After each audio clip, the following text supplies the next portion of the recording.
Yeah. We're back. Sorry about that. We had to sign in the Online Safety Act, rearing its teeth again. But yeah, look, we've seen the opening gambit of the Premier League season, a little bit more of the EFL, and again, complete the fixture list tonight with Everton's game at Elland Road against newly promoted Leeds United. What also has happened as well is it's the kickoff of the fantasy football Premier League season. And I don't know how you've done, Noah, but I had a bang average start. I'm absolutely plumb bob middle. I think we've got about 2,000 in our fantasy football league, and I think I'm 1,100. Someone in there has got 103 points, which is staggering. It's Brandon Holmes who's got 103 points.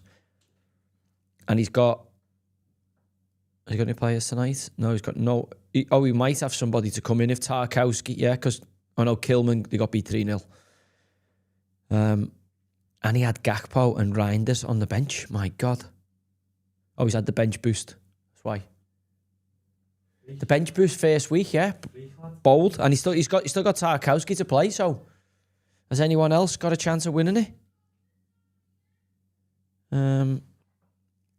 Yeah, someone's got Illumin in the eye, and I've got I don't think you've got 7 points they need in die to have a hell of a game. Spencer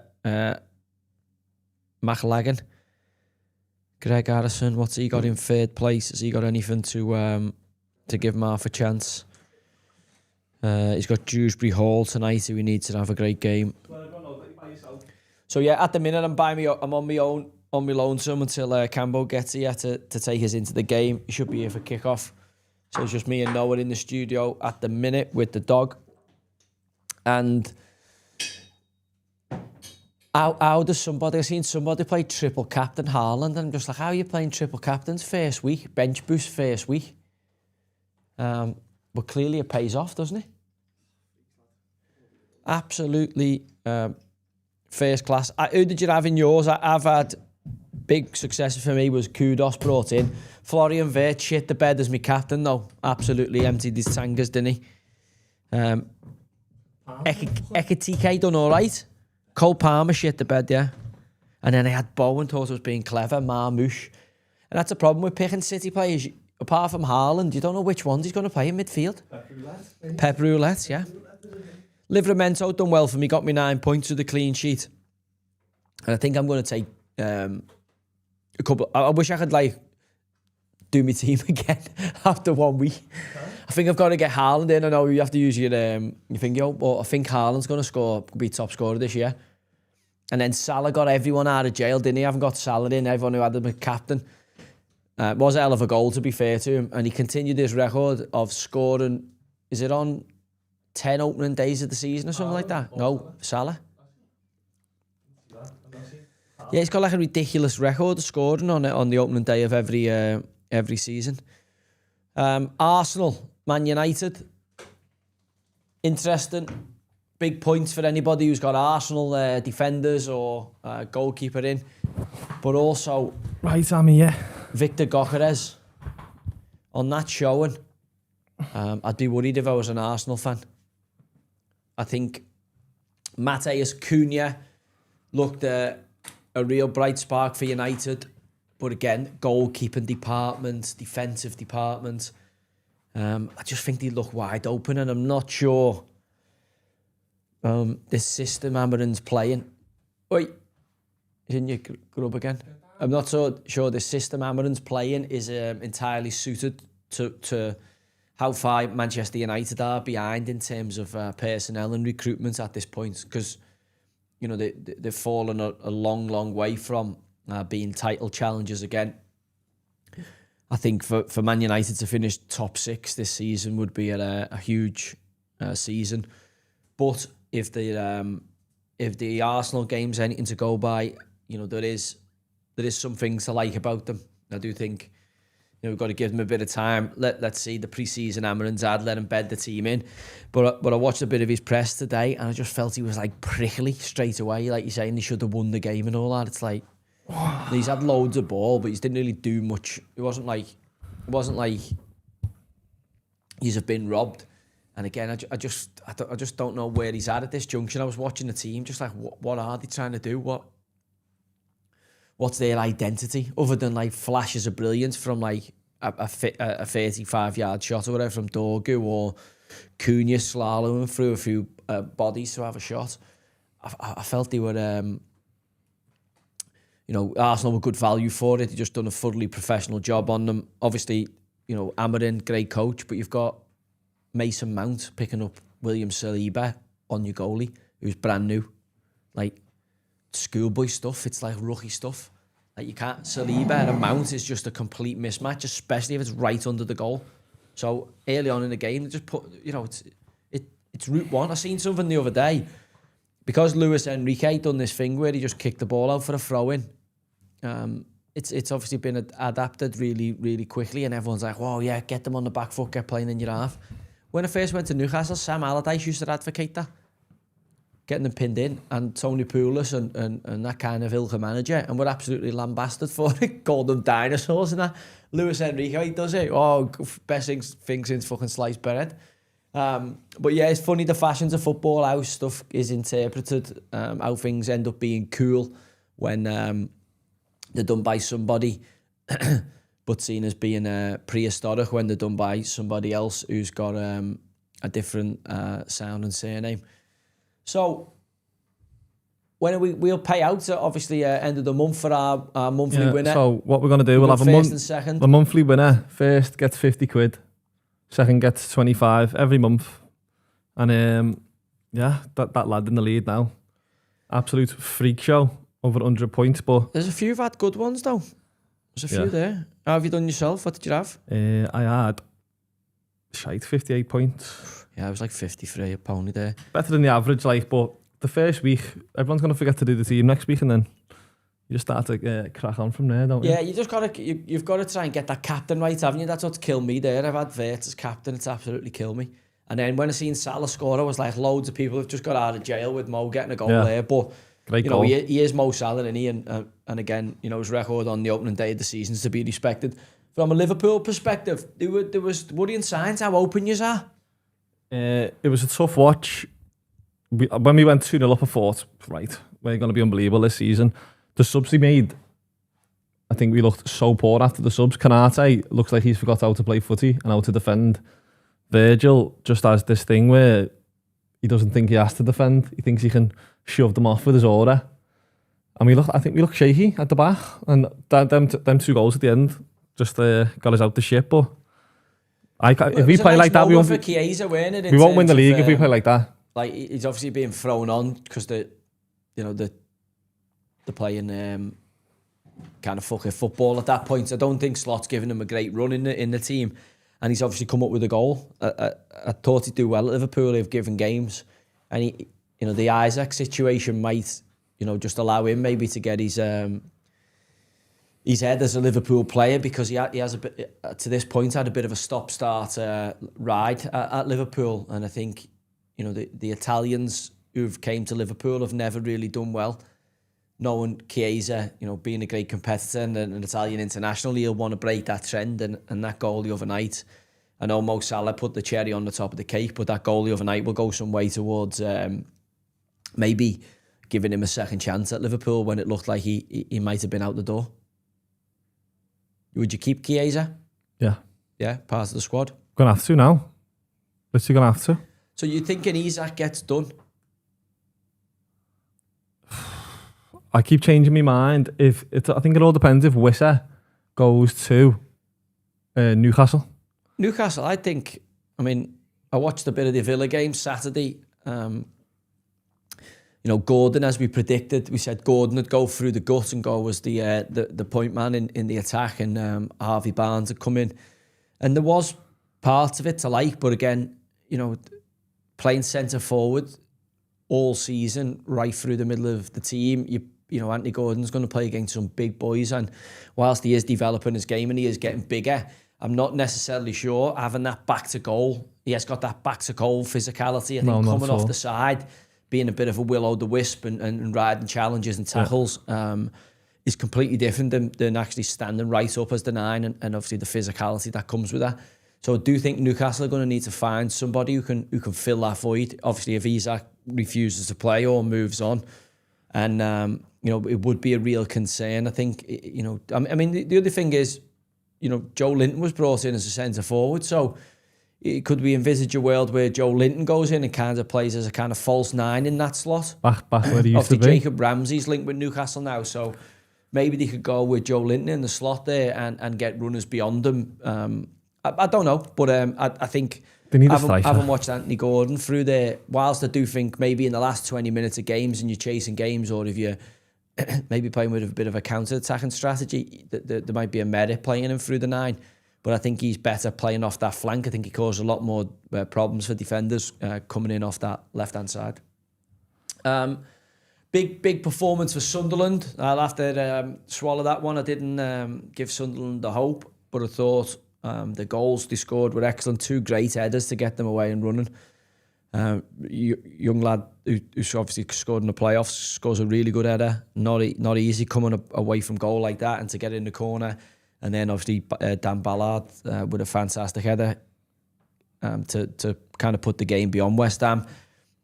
I think from a West Ham perspective, Graham Potter of the Chelsea showing, and now he's into West Ham at some point. They're going to have to perform because, Sunderland away, whilst I'm not saying it's an easy game for anybody, if you're West Ham and you're getting dick 3-0 on the opening day of the season, that doesn't bode well at one of the, relegation kind of favourites. So it'll be interesting to see what they do, because he hasn't got enormous credibility from last season, Potter, and he'll need to start getting some results fast this season. Brighton, Fulham. What do you think, first, of the Newcastle fans? Obviously, Wizard has actually gone on strike now at Brentford to try and force a move to Newcastle.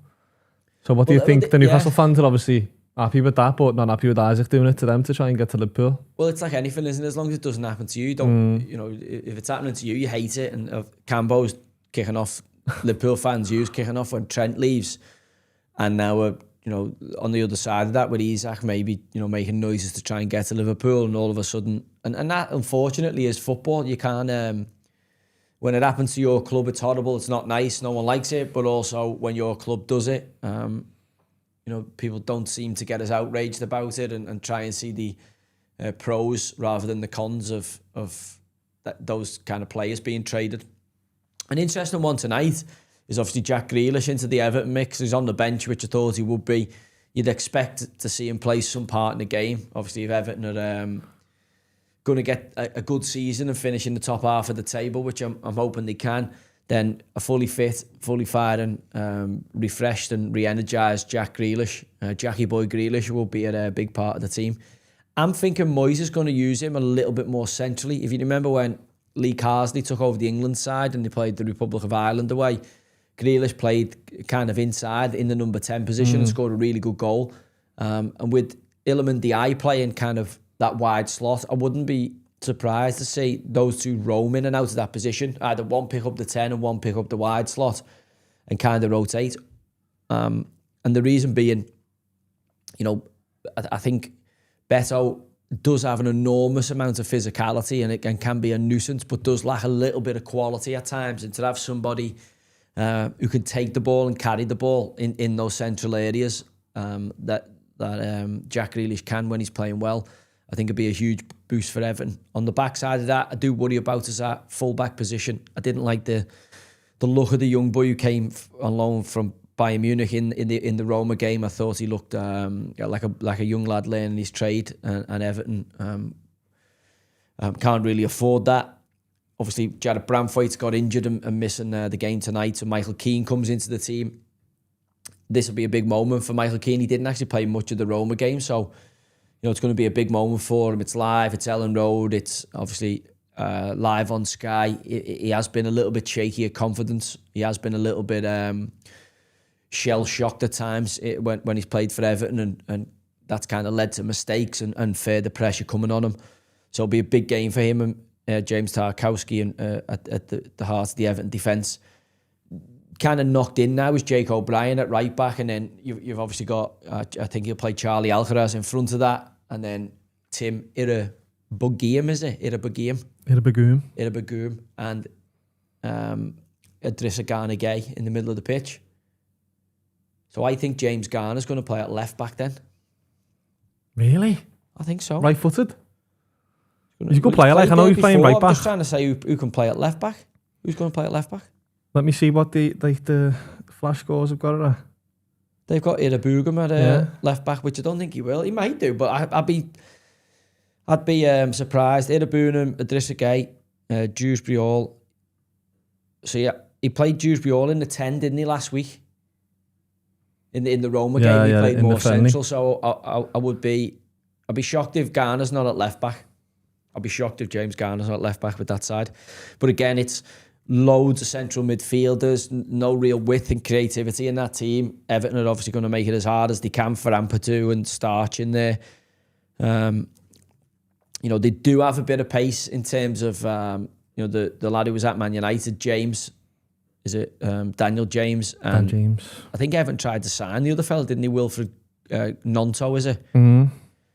And then, the key for them will be trying to get that ball up, trying to get that crowd up, trying to get Ellen Road behind them, the wind at the sails, and make Everton uncomfortable. And the way Everton have been pre-season, we've pretty much stunk the gaff right out, including in the Roma game the other day, where we were like so one-paced, so lack of any creative ideas really, that you do worry for them tonight. Newly promoted teams, as we've seen from Sunderland, quick out the gates. Obviously not so good for Burnley, but always going to be a tough place for the newly promoted team to go to Tottenham away, especially under the new manager. And it looked, with Richarlison, an reinvigorated player who could really be one to watch this season, to the point where I'm like, he's probably going to come into the fantasy football team, I think, big Richarlison, because the 2 goals he scored the other day were fantastic. Different types of finishes. If Solanke weren't there, then I'd agree with you. I think he's better than Solanke. No, but like, there's always that risk of the rotation. But he looks good. It's the best he's looked for a while, isn't it? Since he was at Hughes. I'm gutted. I thought Moyes might have tried to get him back. I thought Everton might have gone for him. Obviously, he had a great rapport with the Evertonians, and he done well at Everton. So when he was out of favour at Tottenham, there was a few noises about him maybe coming back to Goodison or Bramley Moore as it is now. So yeah, I'm disappointed not to see him, but not surprised to see him scoring goals. And if they can get a tune out of him, he could be, as I say, a real one to watch, and might get himself a move into the fancy footy this week. Because when he gets hot, Richarlison, he doesn't half get hot, and I've got Kudos anyway. So I'm thinking he's going to have to put crosses in. He looked really good. I mean, I wouldn't judge him just off the Burnley game, because the fullback got sent for the paper a few times. You see the goal he puts in, the little flip flop he does, stands the fullback up and just flops, yeah, and just does it on the outside. Unbelievable. Yeah. I had him in my fancy team, but the score got rid of him on the deadline day. Oh, you took him out? Took him out. For who? Who'd you put in? Because I watched him in the final, and he was sharp, but I didn't think he was getting involved, but they were playing PSG. I should have just left him in. And I took him out for Morgan Rogers, who blanked. Oh yeah, 0-0. Yeah, so I've had a stinker. But that's how it goes. It's a long game. Was there any surprises from the weekend apart from Sunderland? Was there any? Sunderland was the big one, weren't it? I wouldn't say so. We got a few in the predictions as well. We got the score draw in the Stockport game. Crew won. Chelsea draw. Don't kill me, lad. Carlisle were 3-1 up at home to Boreham Wood and drew 3-3. Sparko and my coupon down there. So yeah, didn't get hit the target on the coupons this weekend, and then I went chasing. I've had a bullseye on over 2.5 goals. I thought there'd be goals in the Man United Arsenal game before we finished 1-0. I mean, do you think it was a penalty? Did you see the challenge? You've seen the challenge on Cunha from Saliba? I wouldn't call that a pen. No, I think he's initiated the contact, to be honest. So it would have been harsh. It would have been harsh, but nah, don't think that was a pen for me. No, not every contact's a pen, but No. like there is an argument to say it would be a foul outside the box, wouldn't it? Yeah. But then you'd have to cross the threshold. What's a foul outside the box? People go, well, it should be a penalty then. Yeah. It's like, no, there's a higher threshold for that. Like, it's got to be, as I say, a little bit more. There was a pen in the, it was the game I seen a pen in where he crossed over like the back legs of it. Was it in the Premier League game? And I didn't think it was a pen, the ref's giving it. Like, there was a few dodgy calls in the Liverpool game, like that handball. I'm like, how VAR? What? That's literally, he pulled his hand out to touch the ball, and they've said it when a goal scored opportunity, even though there was no one in between Ekitike and the keeper. So I know he's got to run. He's got to run off the pitch, but he's quick, and that's a goal scoring opportunity. He's one-on-one with the keeper. Yeah, the distance from goal has to be a factor, but like I did think that's going to be a good chance. It's like the free kick. Have you seen the free kick in the Crystal Palace Chelsea game with Mark Gay moving? Yeah. I don't know who moves out the way actually. Just pulls the seam out the way, the Chelsea defender behind him, and obviously it's a great ball. For me, Chelsea's weakness against Sanchez. I know you've got him as your fancy footy goalie, but Sanchez has a flap at it, and the ref goes back and they say you can't obviously encroach. FA Rule 13 or something like that, some kind of Rule 13. Now, That'd be 1 metre away. Yeah. Madness. But that was the old-fashioned peel off in the wall, wasn't it? So, I mean, you've got people lying down now. I mean, I don't know. I think that goal should stand and be given. If the ref gives it in real time, I don't see why VAR's intervening there, unless the ref says, can I have a look at that? Talking to the Diva's just turned up now into the show. Got his fancy pants on. Fancy pants. Jackie Boy Grealish on the bench. Well, don't start. That was a given. Everyone, welcome to Mark. We're live, everyone say hello. We're live. Everyone's saying hello. We're live. Yeah, hey. We're on. He's all right. He's that's him. Usually wears brown hair. I was laughing when I seen the TikTok profile. Honest to God, it's creased me that with the banner on, lad. All those years you've been chupping away, and you could have just got a big syrup like that. Deep on to fix me out. I've got a £2 wig. Well, it's fancy footy we're going through. Someone's had 103 points who's top of our league. I've seen that some versions of bench boosted the week one and that. Yeah, bench boost. But also, he's still got a live player going tonight as well, so he could get more, could get further away. So it's 100 points in your opening weekend, so I'm going now. That is, I had a nightmare. How'd you get on? I had 53 points, so I had a bit of a Florian Wirtz. Bought into the hype of Wirtz. He's the greatest player that's ever played footy ever. Fucking hell, he looked fucking powder puff. No, he looked alright. Hope he's a kept the receipt for him. He could be another big expensive flop for you. No, I think he looked good, mate. He's sharp and stuff, but he got man marked, didn't he, by that Tyler Adams just stood on him. He's going to take a bit of time to settle. That's what it's all. To be fair, we got the Ekitike one right, because he ended up looking a bit lively, didn't he? He looked good again. He's sharp. I mean, yeah, all right, like, let's settle down. Still only Bournemouth, and you're nearly fucking drew. I know, I just think, I was a bit, did you see the Jamie Carragher slot interview after it? No, I don't watch, I can't, yeah. Good. What were they talking about? On the pitch talking, and Carragher's basically grilled him and said, why are your fullbacks so high when you're 2-1 up? Why are they in front of, why have you got so many? You said you're 2-1 up and you got 9 men in the box. Is that, are you telling them to do that? And he's gone, well, he basically said if they've got all the men back, then yeah, we're going to put our men forward. Said, but you don't expect to get turned over that quick. Said, both their goals came from basically 2 mistakes from our players as well. So it wasn't them playing well. Sabazalai tried a backflip and Salah misplaced the pass. So he said it wasn't technically something that we can control kind of thing. It was more of our own errors. And then Kanate, obviously, well, I don't know what he was looking for there. He went fucking wayward, didn't he, on that second goal? But Slot basically said to Carra, this is how we're going to play. And Carra worries me a bit that. So it was good to it wasn't just tipping his hat saying, yes, Slot, you're the greatest. He was saying, why are you doing this? It looks a bit dodgy. That. And it was, you look at the positioning, the full-backs, in that for their second goal, definitely. They were in the box, didn't need to be there. So, I don't know. That's work to do. I thought City looked good. I thought City looked excellent, and obviously a big blow for them. And we were talking about Rodri being important back. He's out. They reckon he's got a significant injury. Had a bit of a setback in the Club World Cup. He was in the stand, obviously, with Phil Foden. Yeah, but you got that, but just bought bleeding reindeer. Just come in as well. Well, I know, yeah, he Bam. looked good, didn't he? Two good He finishes, to be fair. really good. Haaland looks sharp as well. So you got to remember, they've still got the best goal scorer. Not saying he's the best player, but he's a goal scoring freak, Haaland. You're happy with the keeper? Are you saying the keeper can win in the league, though? Look, you need the top keeper to win the league. He's got the confidence, I think. I think he's got the confidence. He's obviously been at City before, so he's not... I think he believes he can be. But again... With any young keeper, he's kept a clean sheet first game there. That will do his confidence the world of good. Yeah, it will. If he gets through, like, say, the first 12 games without a fucking rick, without throwing one in or doing something mad, I think he could easily step into that and become not only Man City's number one, but England's number one. I think he'll replace... He'll replace Pickford. Pickford's not going to last forever. And actually, this kid's a better football and goalie than Jordan Pickford. Pickford kicks it miles and's got more of a presence and more experience. But this kid will be, I would imagine, if signed by City and developed and plays for City, England's number one in a short space of time.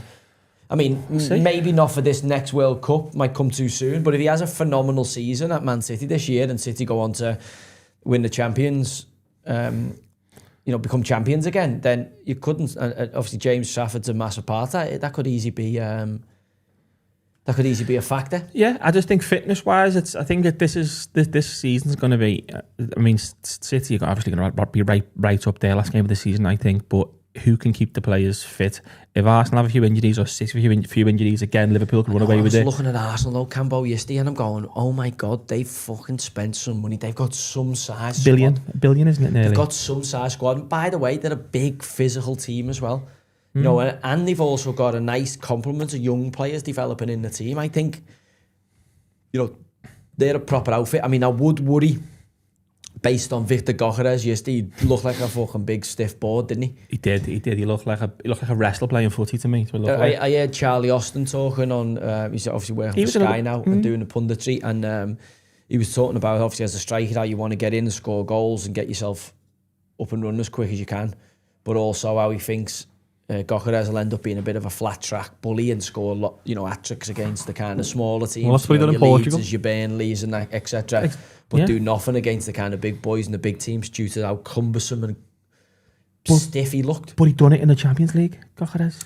I know, but when you play European football, there's a slightly different style of football. The games can be so much slower. But again, look, he's played one game and it's at Old Trafford away. There's probably a lot of emotion on around it. Who knows, his ex-manager, and he probably knows how to deal with him more than any other.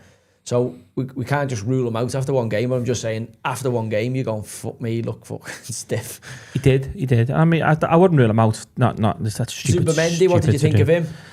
Comfy. Happy as got him? Never got him? Never. No, I'm not happy never got him because I wanted him. But I mean, I'm not disappointed that we didn't get him. But I'm not ecstatic if we would have got him. Them players, if we thought if we get him, yeah, great. He took up some lovely positions when they were building. Off the ball looks great. Yeah, Off the ball looks great. He'll help Declan Rice. But the same thing, isn't it? Same thing for Arsenal. It's like Havertz comes on, doesn't look like he fucking knows where the goal is. So you're relying on like a bit of quality from Saka or Martinelli, and obviously it didn't come yesterday. Odegaard. I seen Glenn Whelan, who was with us. Glenn doesn't like everyone's mic'd up now. All these coaches fucking mic'd up and have all access everywhere. And seeing Glenn tweeting about the game's gone or something like that because of Martin Odegaard getting interviewed at half time. Yeah, which is a strange one. What do you feel about that? I've got two views on it. As a fan, I think it's good. As a fan, as a punter watching the game, I actually like it, but in real world, I think it's fucking ridiculous. It shouldn't be happening. It's one of them things. It's like, yeah, you want to know what goes on in the changes. You want to know what they're saying. You want to know, but really, it's fucking ridiculous that this is happening now because it shouldn't be happening. You know what I mean? Yeah, it's obviously with the money going up, they want more and more access and more content, and obviously cameras in the dressing room, all these kind of things get trialed, don't they? And I just think, as football modernises and goes into a different space, I think all these kind of things are going to become inevitable. And for the purists, for the traditionalist, it is a bit strange seeing a player doing an half-time interview because who knows, what could be said there that could, could potentially affect the second half. It could not potentially. If he says something and he's thinking about it, what he said in the second half, you know what I mean? Because he's getting interviewed by Sky, and players say stuff when they're getting interviewed by Sky, and they think, what the fuck have I said that for? I should have said. So if he's thinking that during the second half he said something stupid, that's his game gone. I just think it shouldn't happen, but I'm half glad it is. You know what I mean? Yeah, I just don't see how once, say before the game, and then once the game finishes, it kind of has to be like sanctuary. Yeah, in the middle of that. Yeah, where we have to have a bit of space for players to actually play the game without getting fucking hassled or ask questions about people trying to understand the game. We'll tell you beforehand what we think's going to happen. We'll tell you afterwards what actually has happened and react to it. But in the middle of it, let us play the fucking game, will you? Yeah, but it was it's going back to what's her name? The goalie. I forget his name. He used to put the GoPro in his goal. Ben Foster. I was thinking, even that, I was looking at great watching it, thinking, what are you doing that for? I just think it didn't, you know what I mean? It's just fucking a bit stupid.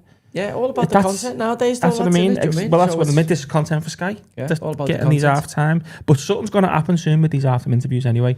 A referee decision's going to happen. Players going to say something in the heat of the moment, and it's going to fuck us the second half up for the player anyway. Well, the refs are now mic'd up, which I like it. So in the Chelsea game there, when the free kick's given, he comes on and explains what's gone on. So yeah, I like it because people who've bought a ticket and in the stadium should know the reason that goal's been disallowed. It shouldn't just be correct. VAR have intervened, it's disallowed, that's the end of the conversation. The people in the stadium who've paid the money deserve to know. So yeah, I do like it from that perspective, and I think there is parts of the game that we do need to stay modern. Yeah. And in the NFL and the American sports, those halftime interviews or sideline interviews are more random and go on. So it's inevitable that it's going to come into the Premier League because that's the market we're competing in on, that global audience, and they want to see a different side to players, and that's how you build brands. So I think this is here to stay. We're not going to get rid of it. No, I said it's not the worst thing that they brought in terms of this modern football, and the game's gone. It has, but it gone a long time ago. But I'm not too. Who's that? Who's this? Oh, Gneville and Carragher. Gneville? Yeah, and Carragher. He hasn't got his heads like me on the other day. Gnev, yeah. I wonder what he's saying about. I haven't even heard what they're rabbiting on about. What predictions are we going then for tonight? 10 minutes out from kickoff. I can't see Everton scoring. Oh mate, you're just so biased. You're just so biased. How is it biased? Got better up front, lad. We've got Jackie Boy Grealish on the bench. Yeah. So we're getting 20 minutes out of him, aren't we? I just can't. I think Leeds are going to get a new season Premier League bounce. The players, the club, that's going to If this was at Il Dico Stadium, I think it'd be a little bit different. But I'm thinking either 1-0 Leeds or 0-0. The what stadium? The Bramley Moore. Il Dico. Leeds haven't won pre-season though. They've drew with Man U, Villarreal and AC Milan. Forget pre-season. I know this is the Premier League now. By the way, Everton have lost to everybody and drew with so Everton are worst pre-season.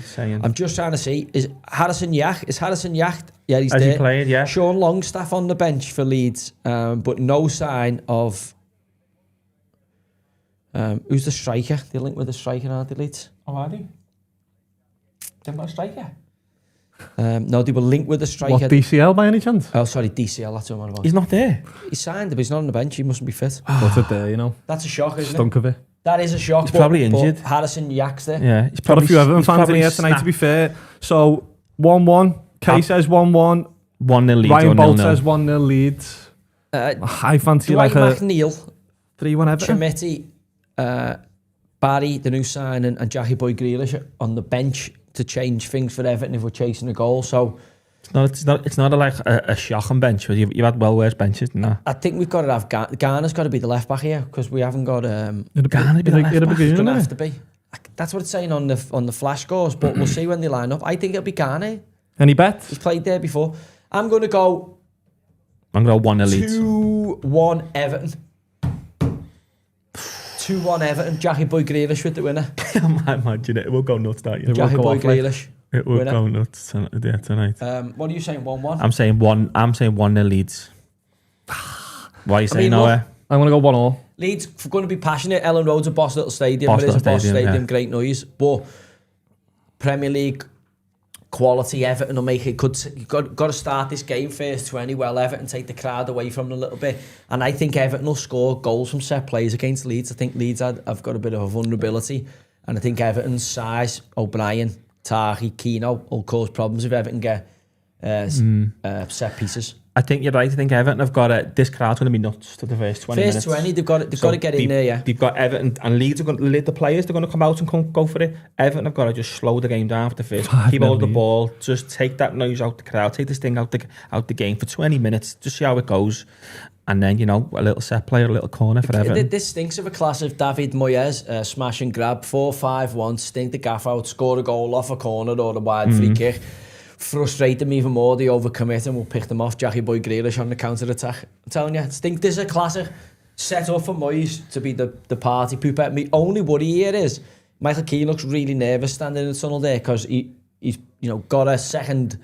He was out of contract with Calvert-Lewin. Everton were kind of and and he's ended up going back to Everton and I think he signed an extension.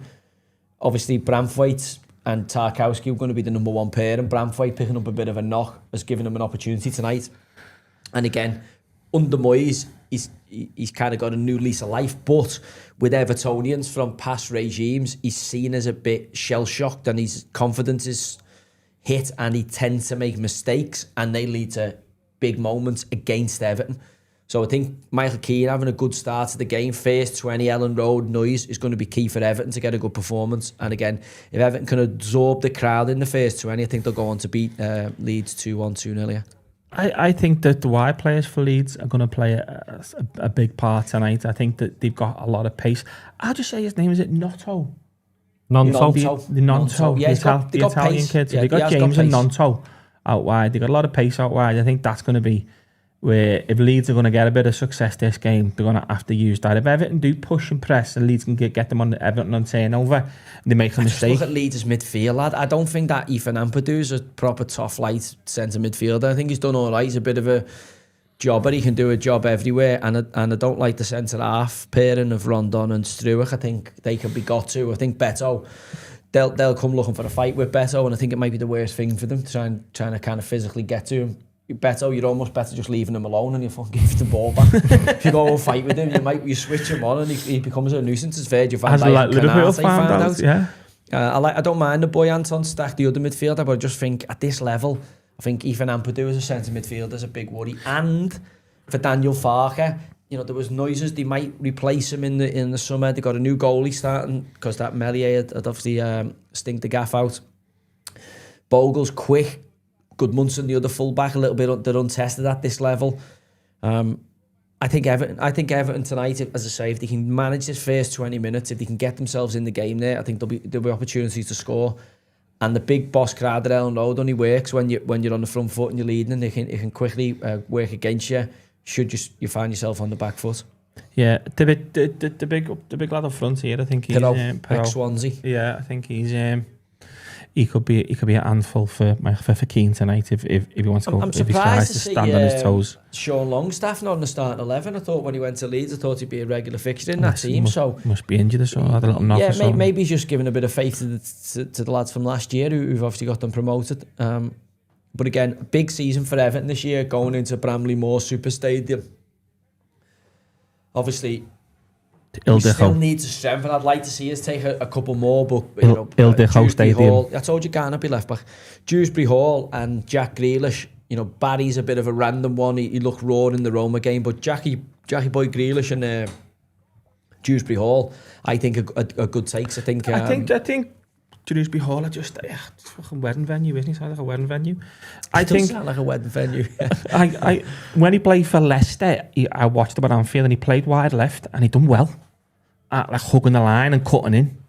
And I think that I obviously didn't see much of him at Chelsea because he fucking didn't play much at Chelsea. But he's going to play a lot. That's what I expect him to play.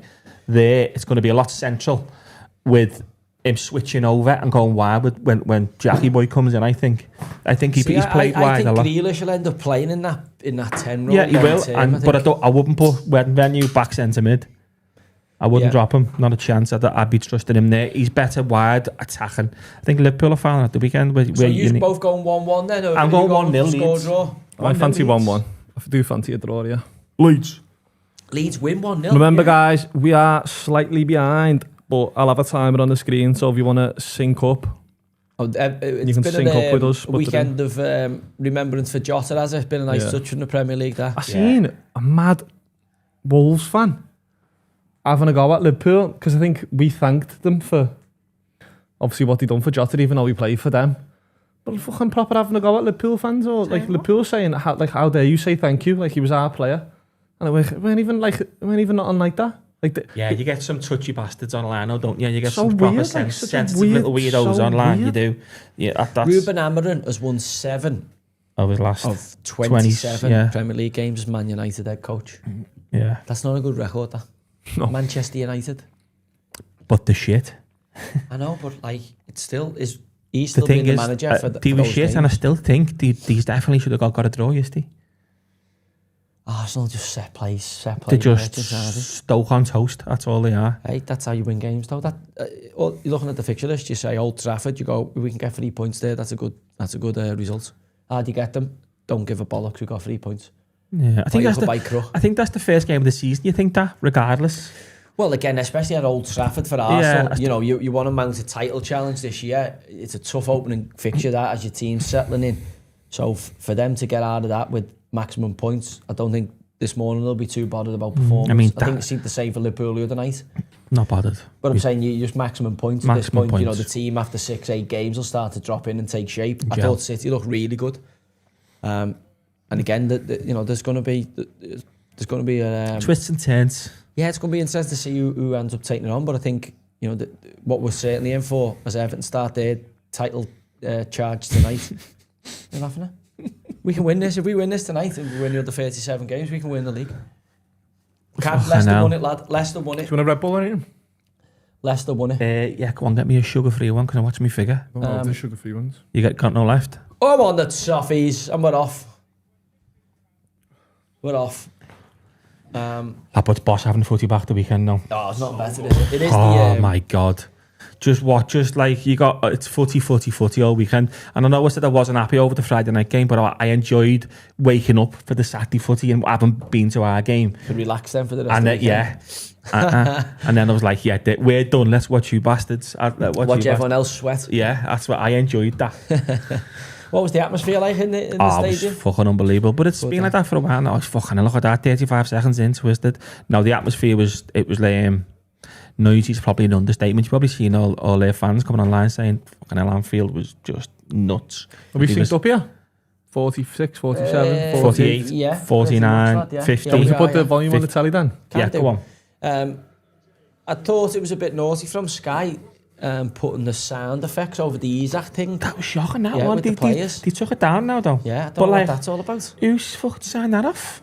That was bad, that. Dr. Joseph Goebbels or someone in the Nazi propaganda team. And But no. What's that all about? I don't know why they've done that, but don't know. But I think that Newcastle fans have been a little bit I don't know if it's hypocritical, but I mean they've been trying to sign what's his face, haven't they, since day dot? Wissa. Johan Wissa. And now Wissa's down tools, hasn't he? And put took them off his socials and all that.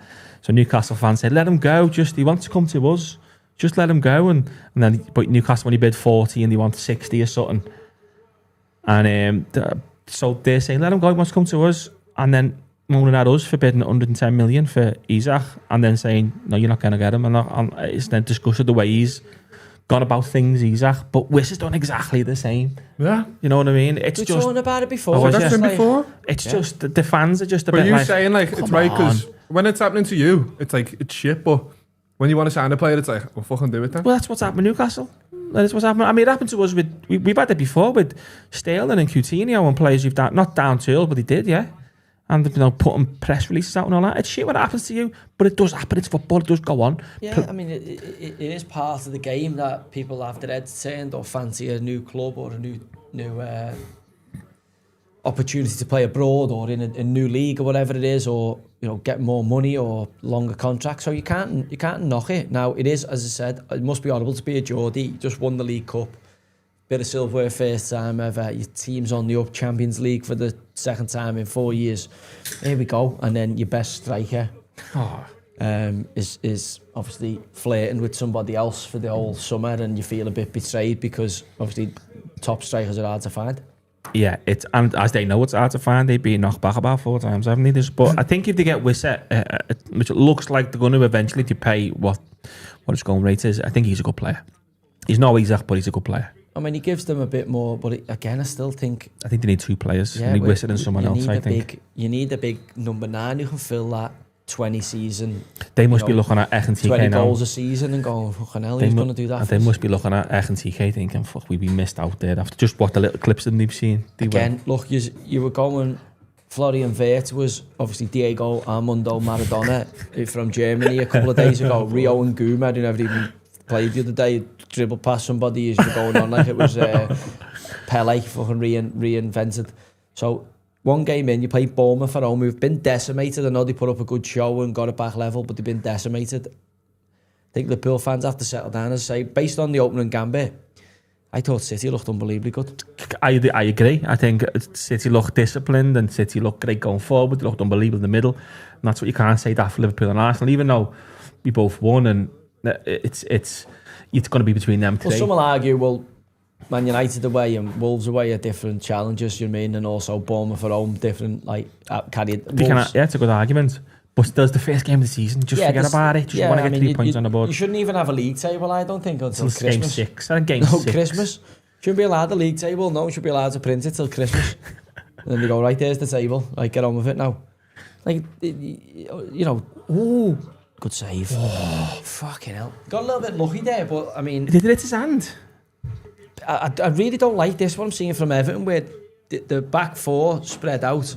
What's he doing? Just sticking a toe out there? The back 4 spread out, and then Pickford kind of slides in the bottom of it as almost like a left-footed option. I mean, we're lucky there. It's a good save, to be fair to him, but like that's Everton's own doing. Yeah, it is. Why are they so wide there? Someone just asked you your thoughts Pickford's coming in the middle of it to try and give them a left-footed option to play out, but he's a fucking goalie. Apparently a Liverpool fan at the weekend was told to sit down by a steward because he was stood up singing. Have you heard anything about that? No, I seen the Liverpool fan in a wheelchair got kicked out for racially abusing someone. Did he allegedly or something like that? That was the most bizarre thing I've ever seen in my life, you know. I mean, I seen him because I sit like miles away from him, but when I come back at half time, I could see him and there was loads of plod around him and you could just see him going, no, and he just wouldn't move for them. He wouldn't move. And then was going, he's not moving, he's going, no, there's about 4 plod around him. But supposedly he's been a bit of a prick for seasons. Like he's been throwing... He's a Liverpool fan, isn't he? Like he's been throwing chewies at the linesman and all that. Huh. So he's been throwing his... But the fellow sit by him say he's a knob. He said he's just a proper knob. But like he wheels up, gives him a lot of abuse and just wheels back into his little slot as if like, just like bizarre. So bizarre. So they've sized up here to say in Leeds, obviously Longstaff 6'2", Calvert-Lewin. Like they've signed, every player nearly is over 6 foot there, so they've signed up for the sized up for the league. So that's Farker, isn't it? German, he'll think set plays, being proficient in both boxes gives him a good chance. I think he's right as well. You know, when you look at the players, good knock. He's got it. Oh, lucky.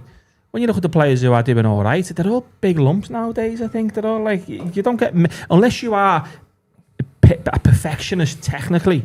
Like a David Silva or someone. I struggle though because I struggle there because Bogle, for instance, has been in the Premier League a few times, hasn't he? It was Sheffield United. And terrible ball.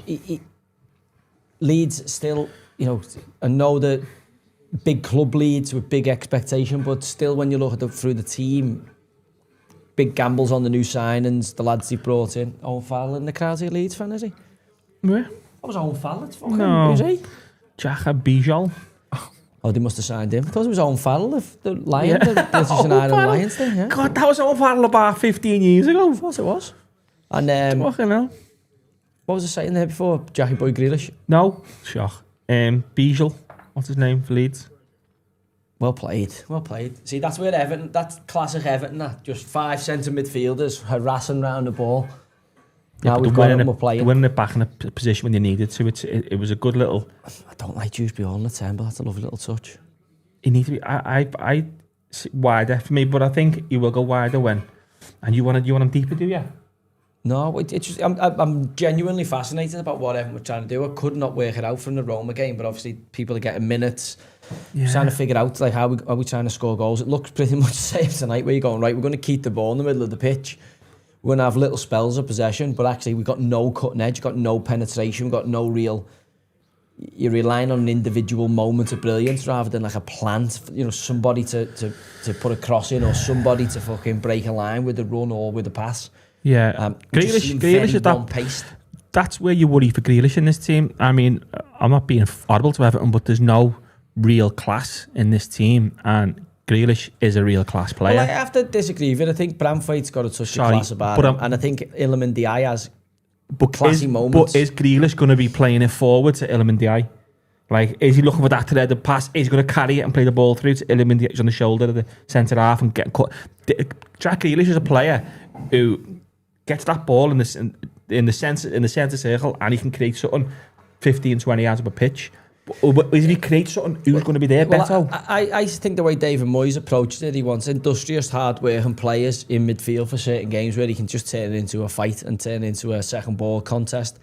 So, Idrissa Gana Gueye, a Booman, obviously Dewsbury Hall, etc. James Garner in the middle of the pitch there. Don't forget, you know, there will be games where he maybe goes like he has tonight with an extra midfielder in a wide area and Alcaraz. You know, you got Dwight and McNeil to come into that. I expect Everton, always Moyes' teams are pragmatic. So they'll be hard to break down, hard to beat, and obviously if they can pinch something from there or add a little bit of late flair to the game, either, in the eye or, See, but this is where no, that was stupid. Corner though. Like, Grealish brings, like last year, there was only in the eye who gave you that bit of a get you off your seat and drive with the ball and take players on. And I think Jack Grealish coming in this year, Jack at his best can do that for you. I genuinely do feel he'll play right through the middle where Dewsbury Hall's playing tonight, and I think Dewsbury Hall will drop deeper underneath and be expected to pass and break the lines to get Grealish on the half turn. But then without the ball, you're very exposed. The secondary option will be a bit more direct to Beto or Barry if he ends up learning quite quick, and then it'll be your kind of Alcaraz and your Iliman Ndiaye and Grealish coming in around the fight scene for the second phase. It's always what Moyes' teams have kind of done, but again, I think Grealish staying fit and obviously hitting the ground running and getting a bit of confidence back in his game will be key to Everton's season. If he does that, I think Everton could have, as I say, a top 10 season. Finish 10th would be a great year for Everton. But I do think no matter what happens with Moyes, I think Everton will be safe. Like, I don't think we'll have to worry like we did under Dyche, because we'll be pragmatic, hard to beat, and no one will like playing Everton because you can make it hard to beat. You're right. You can't have that. I've got a few players who can fight, and you lashed them on. Liverpool found that last season. If you don't win your battles with Everton, it's 4-4-2, 4-2-3-1, isn't it? You know what I mean? Like, Dewsbury Hall's just getting on the bottom of it. Obviously, they'll have a plan here. It looks like to allow one of their fullbacks to have the ball. Yeah, Dewsbury Hall just pop it into on forward. Everton aren't trying to get it back. They're in that kind of mid. That's what I'd call a mid block. That and again, it's classic David Moyes away performance. They'll make it difficult for you. And again, if you overexpose yourself or you give away needless set play opportunities, Everton will load the box, put good balls in, and attempt to take advantage of that. Oh, I've got to say, did you see your mate on match today? Who? Which one? I've got loads. Big Al. Did you see him fuck up? No. I've seen the first half match today. I actually thought Shearer's analysis of the first couple of games was really good. Well, I mean, compared to Rooney, but Rooney's just laying on the job. Rooney's laying, but I mean, still, Shearer said about Liverpool's game when he said, and he's called Kirkes miles out of position here, and Kirkes had been subbed about 4 minutes before he was even on the pitch. Hey, listen, it happens, doesn't it? Do you know what I mean? But they're the people you want to listen to, aren't they? Like legends like Shearer, even if they can be a bit stale at times, but they're the people we need to be hearing from more often. I don't mind them. It's when you give the stale ones chance after chance after chance. I just think, I thought it was a strange lineup. Big Meeks gave me a shout after obviously the Rashford stuff went out, and I definitely think we got stopped by TikTok there because we were on 200,000 views, double early. 200, and it was going like it was going. It was going everywhere. There was a lot. I seen it coming around, other people putting it on, and then obviously Big Meeks rang me on it. So we had a good chat on the phone, and I've offered them with Joe Rogan, unfiltered, him and the Virtue Signaler. I said, listen, if you want to get in, Joe Rogan, unfiltered, poddy, we'll do it. But we're not editing it. But yeah, we had a good catch up, had a good a laugh, and obviously he was saying they did ask loads of them questions to Marcus Rashford that we mentioned on the show, but got taken obviously down. got taken out of the programme. The cut, yeah. Well, listen, that that's what happens though, doesn't Allegedly. Allegedly. Listen, that happens because that chat. How long was the programme an hour? And that chat would have been three hours, wouldn't it? Thinking about it, that chat would have been a long one. So you're going to get a lot of cut out what we don't see. But you know, you got to believe Big Meek's there, haven't you? When he's saying a lot was cut out or what we didn't see. I didn't. I watched the Arsenal Man United game, but I wasn't really listening to the commentary. I seen a few of the clips this morning. Roy Keane saying certain things, and Amarin. I think if he doesn't start winning games, at what point does he come under pressure? As I say, 7 wins out of 27 games as Man United manager is not good stats. Have you seen his fixtures as well? Did anybody see anything in them to go? I thought I didn't see anything in them to go. These are going to finish top 4. No, I liked them. But I liked them. But I know I liked. He was going. Kuna played well. The wingers when the wingers were getting the ball, they looked dangerous. But that was probably because Arsenal's fullbacks were doing centre halves. I think Mason Mount was killing them. Mason Mount was killing them as the Mason 9. Mount was brilliant, by the way. He was the false 9. No, Mason Mount was brilliant. That first half, second half, Mason Mount, he was dropping, getting the ball, pinging it wide. Is a couple of good. Fucking hell, Everton under the cosh here. Is he off there? Oh my God, Pickford. No, he's not off. You are under the cosh here. He's playing on the line there. We need to get out of there. So you needed to do the first 20 minutes what you haven't done. Listen, they've been all right. They've just been under the cosh here. I know it's a fucking big passionate football city, Leeds, lad.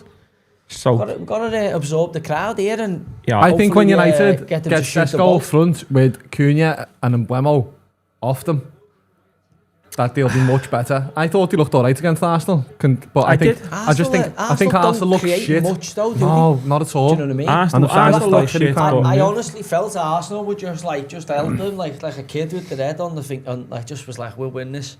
Just won effectively and efficiently, clean sheet again. As I say, that's the strength in depth in that squad of the next player in is an experienced player. You know what I mean? The next player in is an exciting young prospect. Like they're not really carrying any shite. Where I look at some of the other squads and I think there's a couple in and around it that, you know, I think Arsenal have got the best squad. The most it looks to be in terms of some will argue Chelsea in terms of numbers and weight of numbers. But when I look at Arsenal, I think that looks like a squad built just to win the fucking Premier League. On paper, but plays, grind results out. I still think that the striker's short, you know. Well, look, Gokeres, but Havertz is still there. Gabriel Jesus is still there. He's not a striker for me. Gabriel Jesus is still there. It's no point, is there? What's the point in being there? He's not fit. But I'm saying like that they have still got him. Whether they is he still there? Yeah, like they're all still there. But Havertz, he's Noni Madueke. No one spoke about him. He's there. Shite. Do you reckon? I thought he was all right. I thought at Chelsea he was all right. He's the one who finished Andy Robertson's career as a Liverpool starter. That wasn't really been finished for a while. I was going to say. But I'm saying he put a big crack in the Andy Robertson dam in that early game last season. I know we were talking. Did you watch that video I sent before though? Sorry, about Bruno. No. Fernandes. Did you watch it? He's gave the ball away and he like in the box for the corner and they've scored off it. And someone like people have been going mad about him, saying he's past it. Yeah, it's one of them. Listen, players are going to get the ball away. Look at Liverpool. What's fucking Szoboszlai doing? But when people are saying he's world class, and you're like you said that? Why? You said that? You know what I mean? That's why. It's like stuff like that where you go, yeah, he is talented, he has got good qualities, but also see that's that then. 15 minutes, succession passes. 0-0 fucking hell, Leeds just got promoted back in the big time Monday night under the lights. Jordan Pickford with his mini arms, then trying to like it's still 0-0.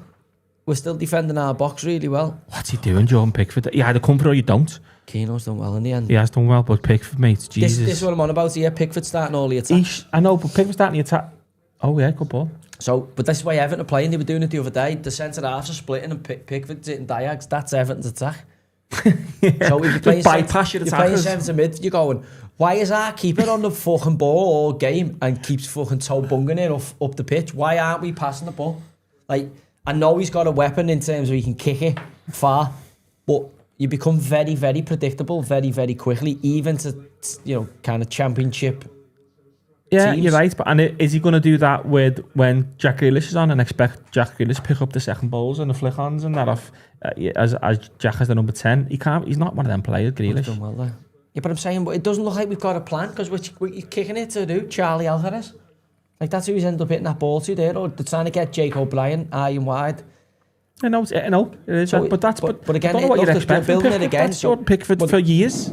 This is something clearly they've worked on. I know, but that's not Moyes. That's Jordan Pickford. That's what his game has been for years. He loves that. Is that Diag again? Look.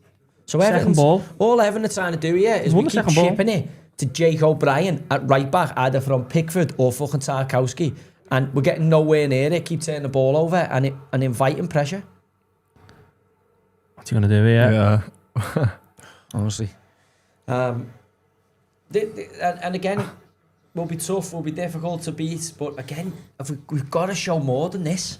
Like, you can't just be fucking hitting Diags against a newly promoted team. We said for the Like, first just hitting 20, Diags at you've them. got to stifle the crowd, stifle the game, and they haven't done it.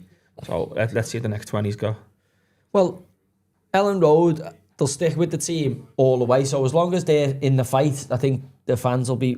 Everton need to start landing some fucking blows, getting the fans a little bit nervy by having some kind of territory. Just seeing the stat there, 22 touches in the opposition final third, and Everton have had two. Someone said, I've seen what Rooney said about learning about Black history and stuff. Oh, lads, yeah, put it on the other day. He's been told to say that? Well, I don't know, but he's just started working for the BBC. And he's a white, middle-aged male. Millionaire. In amongst a woke kind of That's what I was saying, this diversity group. I would never say a bad word about Rooney because he's an absolute legend for England, but I just think that looked a bit forced to me. Don't know, it just looked a bit forced. Well, I also it would have been nice if they asked him some questions on it to see how much of Black History Month he actually had been studying, and then chuck religion in, didn't he, as well? So yeah, I didn't get it. I was like, what's he on about here? He's trying to say I didn't do my GCSEs, but I'm educated or something. No, I don't think he's as stupid as what a lot of people make out he is, but I mean, I don't think he's been trying to teach his players about religion. Yeah, but also, I mean, you know, if I said to you, name me 10 people who, you know a lot about Black history or know a lot about religion, Wayne Rooney wouldn't come up in your 10,000. Actually, if I said to you, name me 1 million people, Rooney would probably have 1,000,001. Yeah. Like, you wouldn't go to him, mainly because he's not black. Yeah, you wouldn't go to a white person about Black history. You're from Croxteth, mate, yeah, sound. Yeah, well, as far as we know, that isn't a Caribbean island. Listen. And unfortunately, you know... my God. We're all over the shop. Yeah, we're not looking good, are we? I was offside. Good. Bastard. Question, have we skipped here? No, we've just gone... We're a little bit ahead of you. We're a couple of seconds ahead of you. We'll try to set it down. Yeah, go on, yeah. We ahead? We are ahead of you, yeah, by a couple of seconds, yeah. Oh, it's all right. Don't set it down if we're ahead. It's all right. As long as you're not ahead. What are you on there? 20, 11, 12, yeah, 13. See? Yeah, okay, sound. Someone asked, big one this, and I haven't seen you tweet about it. To be fair, you are off Twitter. Bellew and Tommy Robinson. Oh, yeah. What are your thoughts? Get it on. Do you know... 3 round there. What, excuse me? I think for what's been said, they don't need to fall out, really, do they? Do you mean? I mean, it's not really a good look for Tony to be, you know, saying he'll speak to him when he sees him and all that, because I think he's a bigger and better man than that. Do you know what I mean? Like, obviously, I haven't met both of them. I think that'll be a relatively quick night's work for Big Tony. Didn't Tommy Robinson say something back to him? Like, oh, sorry. Well, no, sorry. You know, I'm surmising when you've taken the stance that Tommy has taken, and you've got ISIS and Al Qaeda after doing you in. I don't think, you know, with the greatest respect to Tony, as physical as he is, I don't think that would really worry him. And again, 2 lads who obviously have got a good platform in the country and, you know, have been right on lots of things when they've spoken out in the past. It's sad to see them arguing, because I imagine they'll probably share more things in common and have more middle ground than they will on the things that they disagree with. And well, they actually already probably do. if they sit down and have a conversation, and I think there was a few mooting of maybe them getting on a podcast together, and if they need a good mediator, we'll happily host them and happily see what they've got to say. Because I imagine if they met and had a discussion and debated stuff, I reckon they'd find a lot more common ground. But don't really like seeing those Twitter spats. But I've been involved in them in the past myself before, and it's a sad part of it. And hopefully they can get in the room together and have a chat and get stuck into the stuff they do agree on. What Tony said. It was something about, I think he said he's a racist, or so, allegedly. I think he said something like he's a racist or something like that. And obviously, Tommy is upset because he's obviously not. Yeah, I think the way the racist angle with Tommy Robinson is he focuses on a certain demographic of people, but then that demographic of people are doing the things that he is saying they are doing as well. So he's like saying, well, why don't you speak about... There's a lot of whataboutery, you know what I mean? And again, look, it's obviously... it's one of those things where, he's obviously been right on something which is a real serious issue in this country. So, regardless of what you think about him and, some of the propaganda put out about him, some of it being true as well. Do you know what I mean? He has not been a saint, that's for sure. But also, I think he's taken enormous flack for the positions he's taken over the years, to the point where he's, been his liberty taken away. And, he does deserve a little bit of credibility and a little bit of recognition for how brave he's been, highlighting what has been attempt to be hidden by the state and the powers that be. An incredibly poignant cases of British criminal history. Did you read? I read a little bit into it a while ago. Did you read? When they done the first investigation, was it in 2011 or 12? Was it into the grooming gangs? Was it? Yeah. So they didn't fit, and they come back, but they couldn't find any evidence. Do you know why they couldn't find evidence? Have you read why? It's shocking. Okay, there was about the investigators. I think it was, don't quote me, 38 councils. And they come back with there's no evidence of certain religions being arrested for molesting girls or having. The reason why they come back, there was no evidence. Only 2 of the councils made a record of the religion. The other 36 didn't have a clue about the religion or any of all the people in their constituency who were being arrested for this raping girls and doing whatever. So that's why they couldn't find no evidence, because they weren't picking records of the evidence. It was and they just went, right, brush that under the carpet. Yeah, I think there's going to be more and more to come out about it, because the cat's out the bag in that regard now. Obviously now there's a global stage now where this is a major discussion point. Politicians are having to field and answer questions on it. So, like anything, I think there will be the wheels of justice will turn, albeit they are always slow when they do. Yeah, slow is an understatement, isn't it? Well, yeah, I mean, the main thing is through people power and citizen journalism, you have to give Tommy some credit there. They've kept that at the forefront of the public discourse in this country, to the point where, politicians are now getting involved, and once they usually start banging drums loudly, we start to find out what's really gone on, and I think this could go again a long way into giving the people more and more to untrust about, government and maybe the authorities in these cases. I think Tommy Robinson, the best thing he done was distance himself from that EDL lot. Yeah, look, they're complicated, aren't they, in terms of... when they got done for all that, when their top boys got done for molesting kids and all that, and he was like, right, I'm away from that. Yeah, the extreme of anything, but again, it's a movement in evolution, isn't it? And obviously, what people are aligned with when they're a bit younger mightn't necessarily be true 20 odd years later, when you've been sharpening your tools on the battlefield of life. And as I say, just for the work he's done, raising awareness to what is probably one of the most heinous crimes in this country of the last heinous cover-ups 20, 30 years. It's a shocking thing, and as I say, if he's only ever remembered for that, then he's done a remarkable thing for the country. Do you want to get on? I'll happily sit in that corner and shake myself and watch them argue.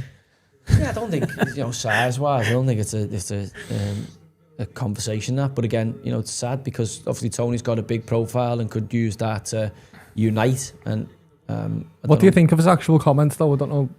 What does he say? That he's a racist? Does he allege? He's talking about he's basically supporting the immigrants coming into the country. No, I don't think it was that. It is. Let me have a look. I didn't think it was that. But a lot of people are saying that basically Tony didn't want to say anything because he's in with the Saudis and with the boxing and stuff. Well, again, if you're If you're in, listen, if you got skin in the you are game, working for a BN Sports, you're working for the a country, or you are working for Sky or Talk Sport or whatever, you're working for Rupert Murdoch, or, you know what I mean. So obviously everyone works for somebody, and if Tony's got a good gig there working on the boxing commentary and it's paying his bills and helping his family get by, then I can see why you might take the position he's taken, but again, he might also be also be a bit misinformed and might have read Tony's some said of the propaganda. he's responded to Tommy. I've got it here, saying, have you got Tony's interview? No, I've got the quotes. So we basically described Tommy Robinson as an enemy of Islam, and then Well, I think Tommy Robinson described himself as that. I was going to say, I think he'd quite happily. That's what he's responding to. And then he said, "Why would anyone be an enemy of any religion?"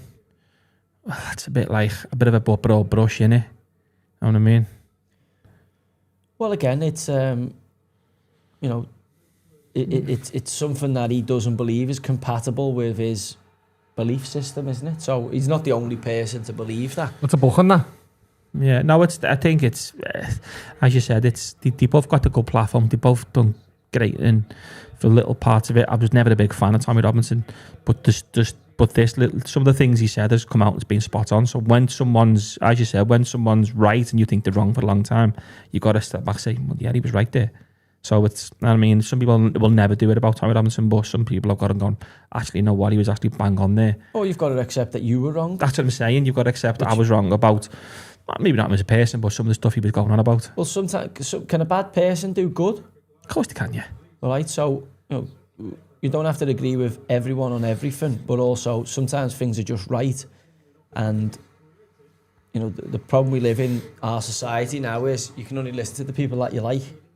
Yeah. Call everyone you don't like a Nazi. A Nazi is a Nazi.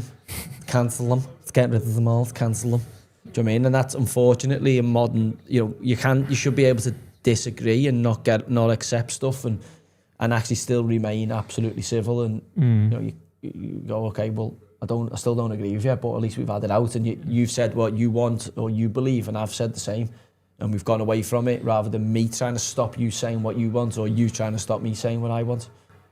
You're right. I think what you see is there's extremisms on both sides of the argument, but the truth's actually somewhere a bit closer to the left or the middle. There's people who will happily debate stuff. What's he doing shit from there? Yeah, just schoolboy stuff. Well, people who actually want to debate with you, and then there's other people who just want to shut down conversation because it doesn't align with their belief or their ideology. So I'm like, well, your arguments, your belief or ideology should stand up to the scrutiny of a discussion or a debate or an argument. You shouldn't just be able to just shut people down and say, right, I don't agree with that and I'm in a position of power and I'm going to absolutely stop the discussion, which is pretty much what we've got going on with the politics of previous governments. And instead of sorting the policies out and having sensible policies that get the country working again, come on, lad. What they do is they just shut down people talking about it and not allowed to talk about how bad their policies are and how bad that's impacted the country. But it even goes to the lower rung. Have you seen them, all the green-haired liberals who are with the no bras on and when someone tries to debate with them, they scream. Have you seen it? They go, just scream that loud at them when they start talking, just scream over them trying to talk. Well, this is exactly what I'm saying to you. So instantly we have to rule out their ideology because if you can't stand there and discuss and debate it civilised in a rational manner, then we have to presume that everything else you've learned is as a part of your mental illness and we're not going to listen to you. Did you see that girl I sent you the other day? She was quite good. Did you see it now? Yeah, she's good. Yeah, I've seen her, yeah. Yeah. The black girl. Yeah. Yeah, she's really good. She's good, yeah. Yeah, she gets into the nitty gritty of it. There's a black girl on TikTok. Reform FC have got an official shirt coming out, and then they've seen it. I've ordered one with Barton 8 on the back. Don't be fucking getting me one of them. They are nothing to do with me. No political party. I am not affiliated politically to any party. Fuck, I'll just deal with a phone to Farage then. And then they've put so now you definitely know that because they've put all the women MPs in the kit to sell it. So I'm just like, fuck off, will you? Fucking reform footy kit. Speaking of footy kits though, or speaking of kit, what about Calvin Bassey having his arse out? Oh, can we have a word about him? But is he not? That's the way he plays, isn't he? But Do you know what I thought should be playing with his ass out. I thought it just happened last supposed to night, do with and then I seen a picture, and that's how he actually. That's how If he you plays. get booked for taking your top off, you should be booked for getting your ass out on the pitch. He hasn't got his ass out. He's got his ass out. He's got his undercrackers on and his shorts pulled down. If you've got a skin on underneath your top and you take your top off, you get booked. Yeah, but he hasn't got his ass out. He's got a pair of long shorts on, but and that he wears lower down, because that's how he must feel comfortable playing. Some players wear socks over the knees. I'm not saying I necessarily agree with it, but I'm just saying if he's performing, and they've got a point at Brighton at the weekend, so he must have played all right, and it's not impacting his performance. That's a great ball, you know. Yeah, it was a good enough. It isn't causing any problems in terms of his performance or the way he plays, plays passes or defends, then no, I'm not having it. You're point? telling me if you was just managing, you seen him walking I'm around not saying I'd be happy with it. I would be happy with They are low, but again, that might just be a bad picture. I haven't seen him play live in them. I know, but they might be bad pictures. They're both from a different game, and it might just be lower in that shot than it is. I'd like to see it actually in motion. What if he's rubbing ass on the striker? Yeah, they are weirdly low. See? They are weirdly His whole low. ass is out. His whole ass. Look. Yeah, I don't see how that makes you. I can't understand. But listen, let's see what Calvin's got to say if he comes wants to pass comments on it. He's done a tweet out there saying I'll pull my shorts up or something, hasn't he? Yeah, you should do it. You fucking should do. That's a booking. If you can't get your chest out, you can't get your ass out like that. I can't see how you run like that. Your legs are like a duck. chafing together. I just don't like why do it. You'd run like the For penguin. what? Like for what? Why would you want to get your ass out? He's defo. Why do people cut holes? He has his shit like before the game, right? Fashion. He has his shit before the game, and he doesn't wipe his ass, and he uses it to put the striker off. That's what I'm saying. That's my theory. Did you see what's the comment? The boxing coach talking about shit like that. Did you see the boxing commentator with the glasses and the long hair asking all the boxers, "Do you get to shower?" Oh, that weirdo. Yeah, weirdo. Oh, I told you, didn't I say? Gareth A. Davis or something. That was his name is. Didn't I say you get fucking knocked out? Didn't know in the first round, like. Yeah, he's a machine, isn't he? He's got the lot. Yeah. I mean, Dillian White looked like going in, and he just never got in the fight. I felt sorry for him, as I say. He's a big, solid fella, him. But that Atsuma just absolutely starched him, didn't he? He just put him He's off. only 20. His shot selection and his Perfect. composure and his fighting and everything. Speed. I was like, fucking hell. Yeah, he Do you looks a reckon real you deal, put him doesn't in against Usyk now? But right. I mean, Do you reckon? Dillian White is finished Tyson anyway. Fury said he thinks he'd beat Usyk, didn't he? Did he? Tyson Yeah. Fury's come out and said he thinks Moses Atsuma would beat Usyk. You know what? I'm on the Some fence. shout, like. I'm on the fence over. Tyson's fought him, hasn't he? Oh, I should have just put your foot through it, DJ. Is he got a vest on? We are all over the severely under shop. pressure, yeah. It's told you. Premier League. It's classic Everton. No stings of a smash and grab. Jake O'Brien goal. Jackie I Boy know. Grealish coming on. Leeds have to go in 1-0 here at half time, otherwise this is a wasted half. Because you're right. I mean, no, it's unlucky they that. do all right in the end, but Calvin half a Arce. chance. Calvin Arce. Calvin Arce. Yeah, I didn't. Starting about, isn't he? I didn't think that'd be beneficial towards. Running. Oh God! Was that off the line now? Went far away. I seen the Man United goalie, Bindia. Yeah, flap at it. That's going to be a problem for them, because if it's not him, it's Onana. It looks like Onana's fell out with Amber and doesn't look like that's a rosy garden. That's mad at this comment. He's like, They asked him someone after he was injured. They asked him after the game, should he have played Tom Eaton, and he got spiky on it, prickly on it. Did he? Yeah. Started talking about Bindia's performance against Arsenal last year, and it felt like saying, it's not fucking last year. I don't think he's managing the media. I think he's coming back a bit snarky, and it's like, listen, mate, you're not got enough credibility because you're not winning enough games to fucking pipe back at the media. Yeah, you're right, he hasn't. But he's got to be a bit of a charmer. I still don't think he knows his best 11. Still think he's a rookie. Well, case in point, Saliba standing on the goalie who's relatively inexperienced, and Mason Mount fucking marking him against a team that, can be stale, but will always have a set play up the sleeve. So I'm like, that's a schoolboy error.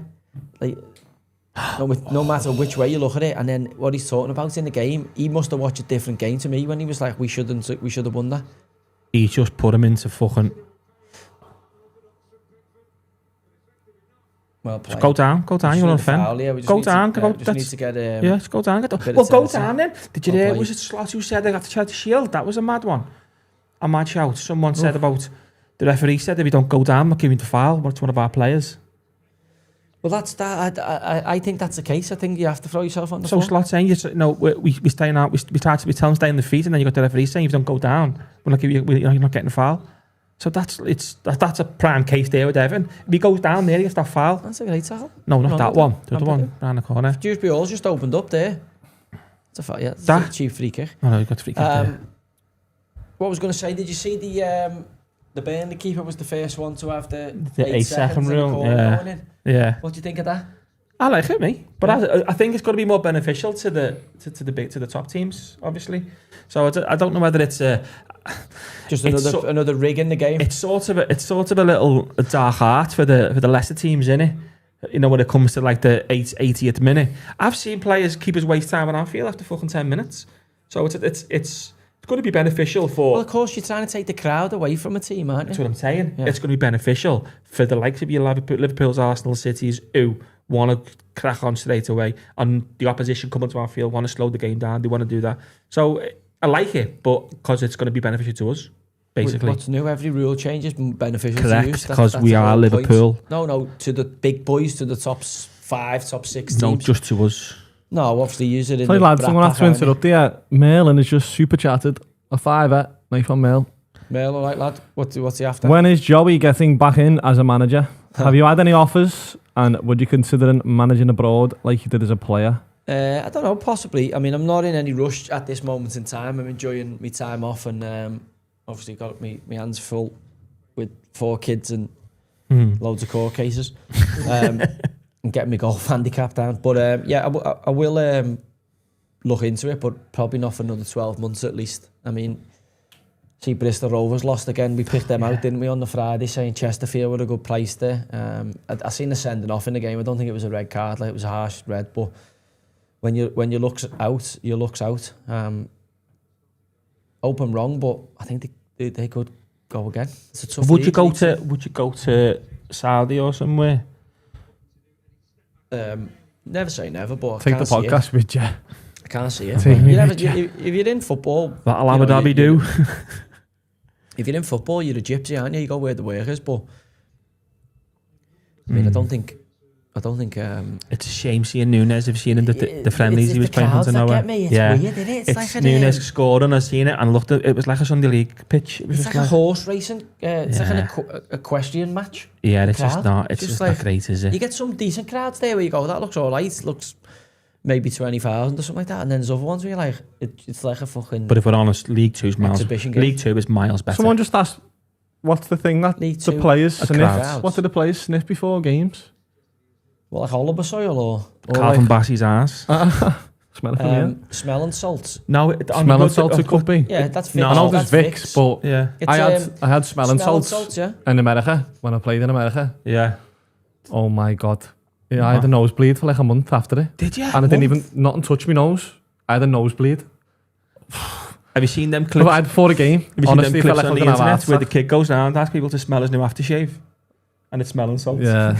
Just writes people off. Laugh. You can like just random people like Yeah, I think it's do you want to smell my new aftershave? I think it must be smelling Oh salts. my god, it's hilarious. Rogan has that one smelling that they can't even open, doesn't he? That they have on there. When Yeah. Theo Von in with Theo Von. Heavy, Oh, comedy. But the smelling salts are all right just for cleaning your sinuses out, but I haven't had a go with the proper heavy stuff like that. The one I Do did you in reckon if America. you're doing a workout, pre-workout, you meant to have like a good sniff and then I did get before the right into game, it? but like I'd never do it again. Couldn't concentrate. Yeah, the olive soil we used to use, or Vicks Vapor Rub. He always reminds me of Vieira, lad. Vieira on his rubbed it on kit. his chest. Yeah, Always had it, didn't he, all over his ears. especially in the winter, because then as you start sweating, it like Guess keeps what gets you clear. Yeah. Loads of Stravy. I seen thing he's speaking on some podcast. No, sorry, go on. Troy Deeney speaking on a podcast about players with the snuz and with all that Oh stuff. yeah, I took a picture of that to speak to you about it. Like, Yeah. it's what we speak about, isn't it? Yeah. Where you go, you know, obviously Troy's been in the dressing room, he's aware of it. I seen players sticking it in the grid to play and all that, like some having 2s, 3s and 4s, and I haven't had it.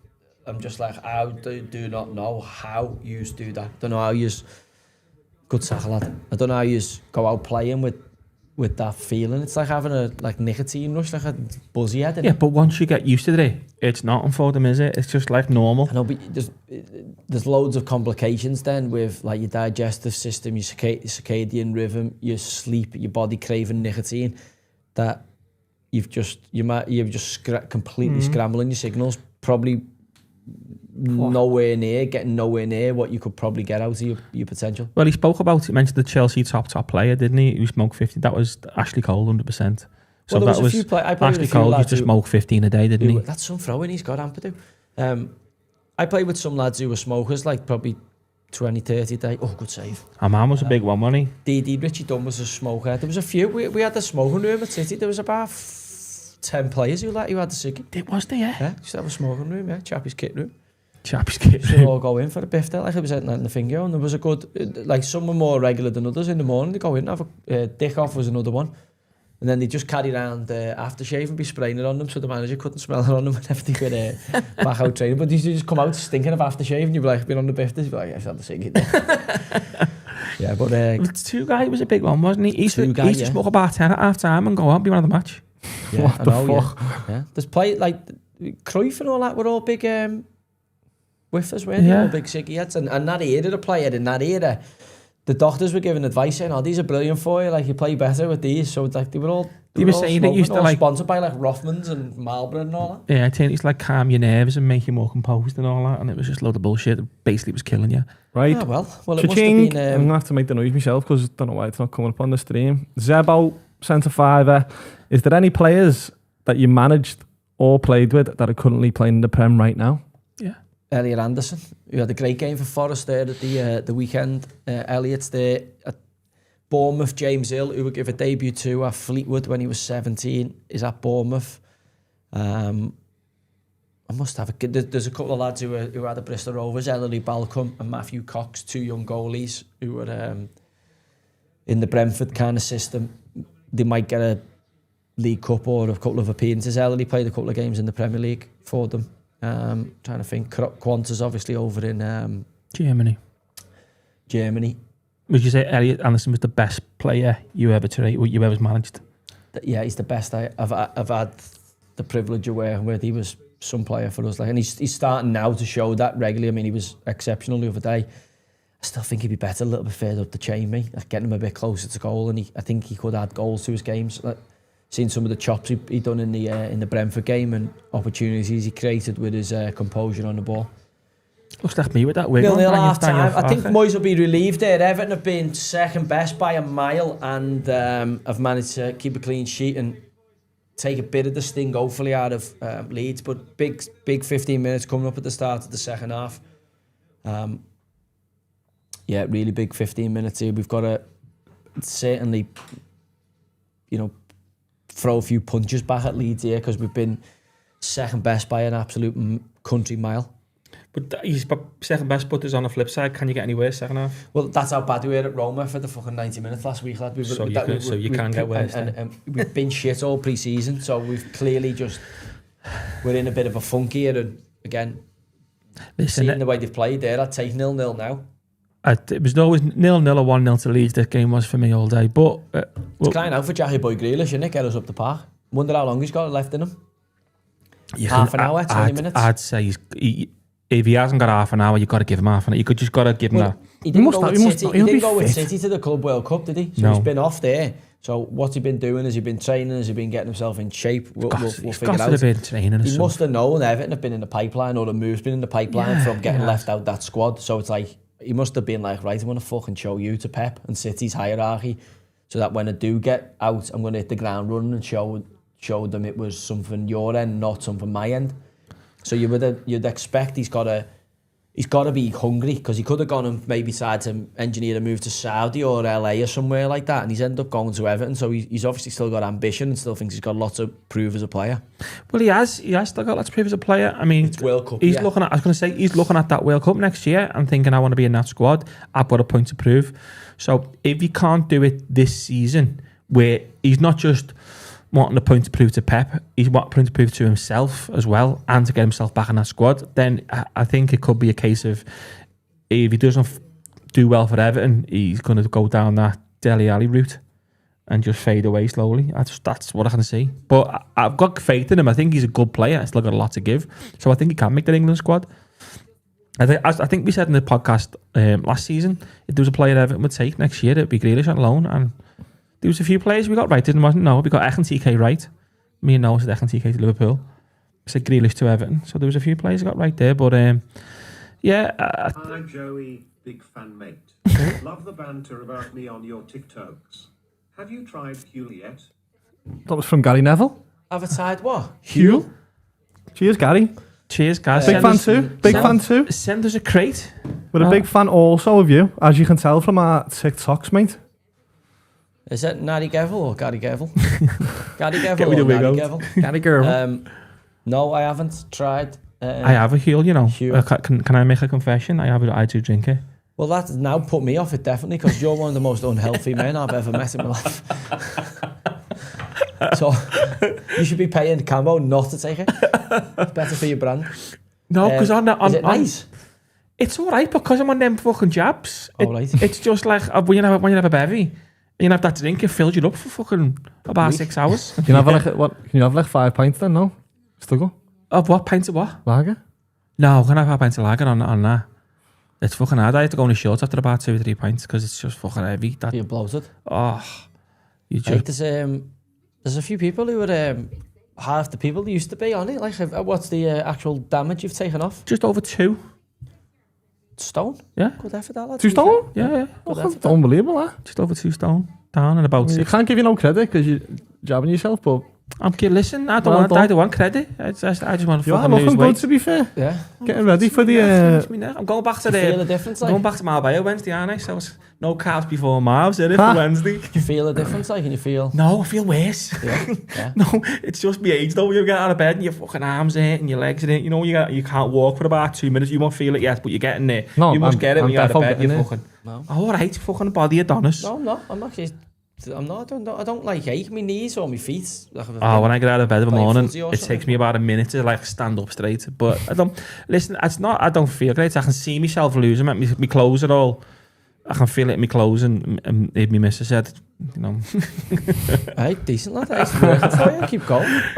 no. Don't knock it. So if you get like a target weight and there's this, what you want to be, then it clearly works to strip the weight off you. I just worry about what is it. Like, Well, that's what the you're thing. losing. It's the problem. There's a double-edged sword in it because what it actually does, it slows your digestive system down.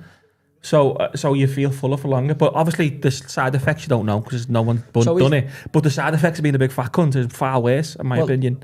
Well, and it must be Fingo because there's just been Walkers have released a new flavour of crisp. Have you seen these? Are they just at Anfield? Not our fault and vinegar. Liverpool's new. Not our fault and vinegar. You have to say. Fucking. I'll send you them. Endorsed So- by Gary.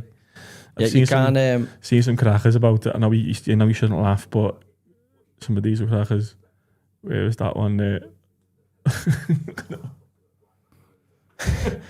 So is that what it was? The allegation of it? He said that. Yeah, he said something racial to Semenya. We don't exactly know what he said, but then you just think, what a tit. You know, if he said anything like that, It's just not even like he can run away, is it? Mark, you've got a new nickname in the chat here. I don't know where it's come from. Skidmark. That's what Skidmark? everyone's calling you, Skidmark. why skip? don't Ah, know you that. started that. Me? Skip man. Joe calls Lescott Dunny Skidmark fod, so I don't know if it's come I from know there, Skidmark. but Where's it coming for you, lad? Dad, you've got a new nickname. Fucking hell. And it's caught on. It's Cambo, everyone. Stop being mean. Skip Mark. Skidmark. Everyone Yeah. follow him on TikTok. No, don't follow me TikTok. Do not.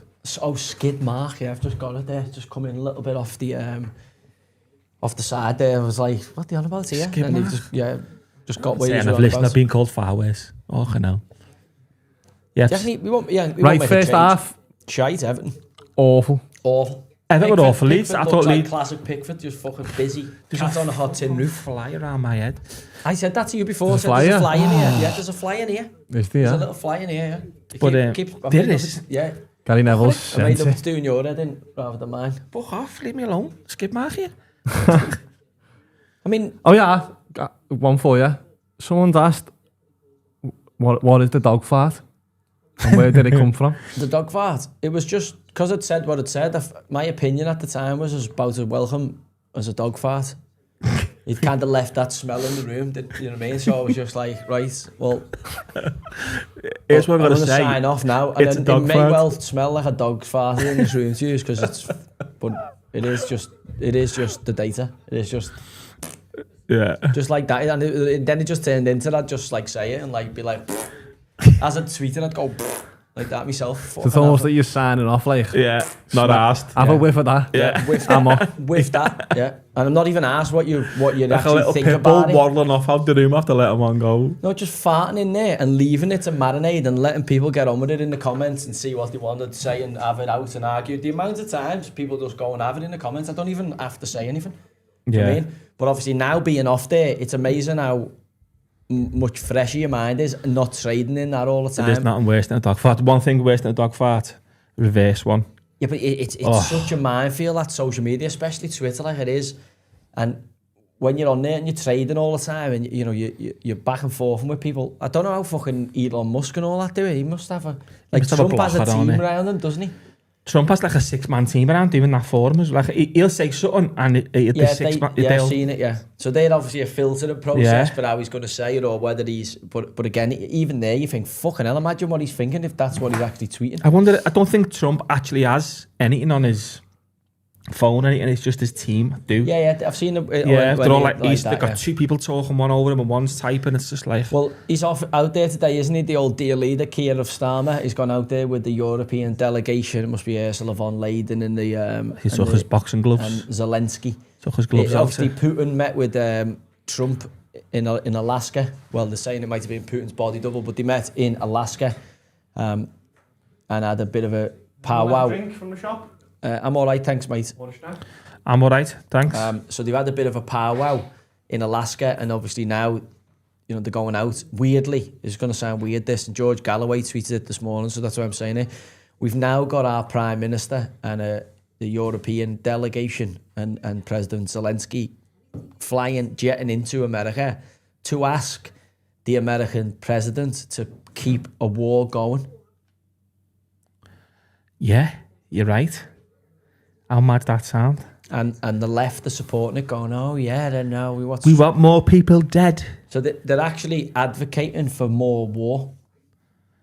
Yeah. Well, and then on the same fucking flip of the coin, they're kicking off about more war in another part of the world. Well, how much is fucking the Ukrainian Zelensky skimmed at the top of all these? I don't know, but surely everyone wants the war over. Yeah. You're right, and I see. I might have understand what he's saying. Russia started it, but they did start it, and some things you're not going to get it. Even like when World War II finished, it didn't finish in the way that anybody wanted it to finish. This war isn't going to finish in the way Ukraine wanted to be finished. So they got to accept some kind of play in here and say, okay, we've got to accept that to end that. If you know what I mean? It's like it's not going to end well regardless. And if the Ukraine think it's going to, the Russia are going to just do a little moonwalk and come out to China and just think that it's not going to happen. Yeah, but the key is, if it doesn't get handled correctly, then there's further problems and further ramifications from it, because it could end up making it a completely war-torn area that's contested, you know, every 5 or 6 years. It's a bit of a hot spot like we've got in other parts of the world. Or if they don't pull out correctly, who knows what's going to go on. You know, look at the way they've left Iraq and Afghanistan after pulling out. You know, they've absolutely left a basket case of ISIS and terrorism behind in Iraq and Afghanistan and Syria, that, you know, they may well not have created this problem for themselves had they not intervened in these places, Libya and another one with Gaddafi. It wouldn't have happened. This is a product of American foreign policy played out in the European theatre, and if they don't handle it correctly, you know, there could be further ramifications for that area. There will be 100%. It is the same. It's not exactly the same, but like Afghan, it was inevitable. America were always going to pull out of Afghan at some point, because you can't beat an enemy you can't see. That's the bottom line. But about not in like 15 minutes, like they done it, just left fucking everything behind. But the same is going to happen with Russia and Ukraine. It's going to carry on and carry on and carry on, and eventually it'll stop. But the death toll for the next 10 years, what's going to happen, and we'll be in the same position that we were in 10 years. It's got to stop now and accept, listen, whatever, it was fucking horrific. Do you not find it strange, though, that we don't hear anything about the war in Ukraine? We've gone from reading about it daily, news bulletins, but we hear nothing about it now. We heard about a war in other places. But I didn't even think it was still going on. Well, exactly, because the media just stopped, because it's like fashionable, and then It's not, because now they're on to another war that they've got to, you know, like, no, this is the new part of the soap opera. It's bizarre. I do find, and I said to you there, the thing I find strange is that some elements of the left in this country are actually hoping that our Prime Minister goes to America and prolongs a war. Yeah, it is. It's nuts that when you think about it like that. It is nuts. You know, true socialism is, yeah. You're meant to be stopping. I mean, I don't think any other prime minister, I don't think he would have had any prime minister going to there and trying to carry on with the war. And also, what makes me think that, like, what after his performance with Starmer in Aberdeen, I don't hold any fucking hope for Starmer getting even a meeting. He might just say, do us a favour, mate, fuck off. Fucking speak to you again, you little turnip. You fucking weasel. Fucking do one. Fuck off, you little wet wipe. You lied your bollocks off to me last time, telling me all these things are in place, and you've subsequently found out you were waffling shit to me. So get yourself back on your plane with your fucking pals and toddle back off to fucking nonsense pottery land. Don't keep locking your own fucking people up. Did you see the not guilty for the Labour councillor? Yeah, the Labour councillor. And then Lucy Conley is due to be released imminently, isn't she? Isn't she Don't due know, to be is let it? out? Strange that. I know she pled guilty and he's obviously gone not guilty and elected for the jury trial. But just the way, you know, a mother of children after a harsh tweet that she's then deleted gets the jail. And obviously, you know, I wasn't there, wasn't present in this march, but it looked like what he said was equally as offensive as No, what... not what he said. You've seen this video? Yeah, I've seen the video, but I'm saying that looks equally as offensive as what that lady tweeted. Personally, it's worse. Well, again, I would have to say equally as bad, Yeah. if not worse, and actually not gets a bender. Yeah, that's absolute joggy, but listen, that's why you know that you can't talk much about corruption because you'll end up Well, that's shutting your us only down hope, again. really, as I said to you last time, is a jury trial of your own peers. Is your only hope, really, of a square goal. It's your only hope. Even then, you know, you might be up against it, but it's your only hope. It is. I know, it is. So the answer is go not guilty and everything. Do you know what I mean? That's what they say, innit? Not guilty all the way, lad. Well, unless you're absolutely fucking... Bang too. Yeah, you might as well just say what you're getting on the chin then. Yeah. Everton here, I think no Moyes, he won't make any changes at our time, albeit there'll be a definite expectation to make sure performance levels are improved. But again, I think big 15 minutes here coming up, and then what kind of changes can he get into the pitch? Can the lads on the bench for Everton lift the performance? Because, you know, based on that first 45 minutes, you know, that was really poor with the ball. What's Everton's plan second half, though, would you say? I mean, Leeds are going to come out from all guns blazing. Again, I'd expect the first 10 minutes of the second half, they're going to come out and go at Everton. Do Everton try and soak it up again and try and cast them on the turnover? Or I don't think Everton have got any option here. It doesn't look like we've got much of a plan other than kind of break and play and maybe something, as I say, from a set play. But at this moment in time, we've had no phases of possession. We've had no real territorial opportunities to just camp in Leeds' half, get them on the back foot, maybe get the crowd a bit nervy and have a phase of possession or a phase of play in around the Leeds box. And Leeds have just grown strength to strength. The crowd are believing. They haven't really created any, you know, fantastic opportunities, but they have huffed and puffed and got Everton under pressure and got the as I say, the Ellen Road crowd passionate. 15 minutes of this half, you'd be in the Everton dressing room saying, listen, first 15 minutes of the half, let's fucking turn these round. Let's get in around their final third. Let's get some territory. Can we win a couple of free kicks up the park or opportunities to load the box, you know, from a corner or obviously a wide free kick. And actually, let's see what Leeds are about. Can we make them defend? As of yet, Everton haven't done that. And again, I would expect a newly promoted team to probably have 15 minutes here, and then they'll start to get nervy if they don't score. And at that point, you know, Moyes has got to use the squad, and hopefully that's Jackie Boy Grealish coming on and getting the winner. see that ball with bingo Moyes. To be fair, Moyes, he swatted that ball down real nice He there. did, yeah. Absolute Michael Jordan, the fuck out of it, didn't he? Swatted it. He looked like he had a good summer, Moyes, didn't he? There, the little gut on him and that. Listen, Had a real good summer.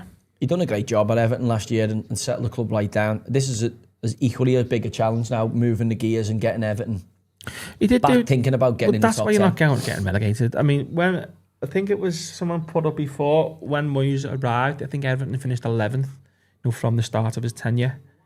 So I think if you get to that position this season, you'd be happy and then try and build on it. Yeah, I mean, 10th, 9th to 13th, I think it would be a solid season for Everton. Obviously, the higher up you finish, the better that season looks. But I don't think any Evertonians are under any delusions that, there's a lot of work to be done before Everton start thinking about, winning trophies and getting into European football again. You haven't got to... I mean, listen, you could have a good cup run, a League Cup run. You could even have a good FA Cup run. That's not really as big as what it used to be. I mean, would that be a good season for Everton, would you say, Sophie? I do, yeah. We've never won the League Cup, Everton, and also... Have you ever won the League Cup? We've won it about 7 times, us. Yeah, we've never taken it serious, I don't think. We usually like the Charity Shield. But obviously, an FA Cup for someone like... For an Everton would be massive, even for Moyes to get a trophy, even from his first spell, he never actually got that silverware, do you know what I mean? Whereas a Joe Royle in Everton's pantheon of managers, obviously Joe Royle winning the FA Cup in 95 gives Joe that kind of legendary status, and I think Moyes goes and wins an FA Cup at Everton, it puts him in that kind of category. I think that's what Everton should be looking for this year, the FA Cup. The FA Cup, if not the League Cup, just a really good cup run. I mean, you're not going to do much in the league. Just try and be solid in the league, but focus on the cups. Just try and do something. We have an advantage of not being in Europe because I don't think we've got the group, the squad that can compete on multiple fronts yet. But the key for Everton this year is, staying in the division, hopefully adding a bit of quality with that's a good the lads they've signed. That's a lovely little touch. Come on. Now, the lads they've signed. That's it. Is it? No, chop back. He was about to dislocate his leg and swing at the ball there. He was, about to do a proper Tyson Fury swing at that one. But again, do you see what I mean? Like, Dewsbury all done great there, taking it, but I'd rather Grealish be running up the gut there with the ball rather than the midfielder. And then having a little chop and creating a bit of space and trying to pull a trigger. Tell you what, watching him live again, he always plays well against us, but that's him, and he's some player, Oh my God. He played right wing again. Would you not take him if Isaac doesn't come through? No, he's not going to come to us now, is he? Fucking hell. Got fucking roller pig to show their own racist slayers at him. Joe and I need to have Liverpool tomorrow. Yeah, no, Liverpool came in for him. Like one divvy, Liverpool fan in a fucking... In a wheelchair. It's not going to change his opinion of the football club. Look, Ganachi's on his toes there, look. He put a good tweet out, didn't he, saying about the football family after the incident, actually, Semenyo. So obviously the response to it must have, really impressed them. So obviously the one divvy, but obviously the response from everybody else around it seems to have been the correct thing, and he hasn't said anything negative about Liverpool at all. No, I think it's when you got a fucking knob like that. Which listen, it's not. It's one knob, and he knows he said something fucking stupid. I'll throw that. But according to the fans around him, he's a season ticket holder. He's a knob. So it's like you got to. Sometimes he was always going to do something stupid like that. Just get him to fuck. He can't be giving the club a bad name like that. Just get him to fuck. Is he disputing what's been said? Or I've not got a clue. We got arrested and released on bail. That's all I know. Don't know. So it must have been a few people around him who heard it though, or whatever. No, no one heard it around him. There was a fellow. Someone said he's in must be blocks where they have the wheelchairs. He's in like block 9, and this kid was in block 7. It said this one he's been throwing chewies at officials and all stuff. This fella, and he's just a knob. Oh my God! Well, no one likes the grass, so let's see what's got. No, but he said, and then the fella next to him said, "I hope he's not said nothing racist because I've heard something on the internet there." What? Oh, it's getting a bit mad then, isn't it? Like, good and bad in every fan base. So if he has said something out of turn, then he deserves to get his privileges taken away from him. I seen today he'd be banned from all stadiums. Oh, good. Well, he must have said while he's on bail, he's banned from all stadiums until while it's going on. Yeah. Shouldn't he be innocent until proven guilty though? No, it doesn't work. No, not really. I just think when there's something like that, you've got to just take a bit of action and just say, listen, they must have witness statements, they must have others, because this man you're supposed to present. What have you just said? And then he's threw something at him. So he just must have a habit of throwing chewies at officials and players. Fucking weird, honest to God. But the way he wheeled up like that and then just said something and wheeled himself back into his spot, it was like, fucking hell. This is carer though. Why haven't he got to be a carer with him? Why haven't he got his fucking brakes on? Oh, Ganachi. We are... to be going off mounted traps like this, it's one of them. You need to stifle it. Sluggish, yeah. Sloppy with the ball again. Can't get out. Can't get any there's so many mistakes. Phase of possession or string a couple of passes to have good tackle. Good tackle, yeah. We haven't had anything in there half. Just need to get in there half and play. Has Ganachy gone down Here we the go. middle? Look, he's going to hit this diag again onto Someone in the chat just said, O'Brien. anyone know the name of the fella off camera? Yeah, obviously not about me. You. Said he played in the MLS. Just said I played in America before. Actually, Oklahoma Anthony, I played college soccer. College soccer. Played college soccer. College scholarship soccer. over there. Diag again to O'Brien. We're up the I'd turn the MLS down. Come on then. Back post. I forgot he was playing. He looks like, what's that kid off that American soccer program? I look like them. On Prime. You look like the younger version of him. What's his name? The manager. Remember Screech out of Saved by the Bell? Not fucking Ted Lasso. Ted Lasso. He looks like a young. He looks like a young Ted Lasso. You have a face reveal right now. Screech out of Saved by the Bell. Cross with Screech. You have a face reveal. Cross with. I mean, if anyone's ever seen Ratatouille, Yeah, kind of like the kid off Ratatouille. To be he fair. looks like the kid off Ratatouille. See if he might get a face reveal if he's a lucky. Do another 4-0 win for the Parklands. Yeah, the Yeah. Barton are flying. Did you score? I'm like, I was going to say Kevin De Bruyne, but he scores goals. He just gets loads of assists. He's got Napoli, hasn't he, Kevin De Bruyne? Be interesting to see what he does out there. He looks heavy, you know.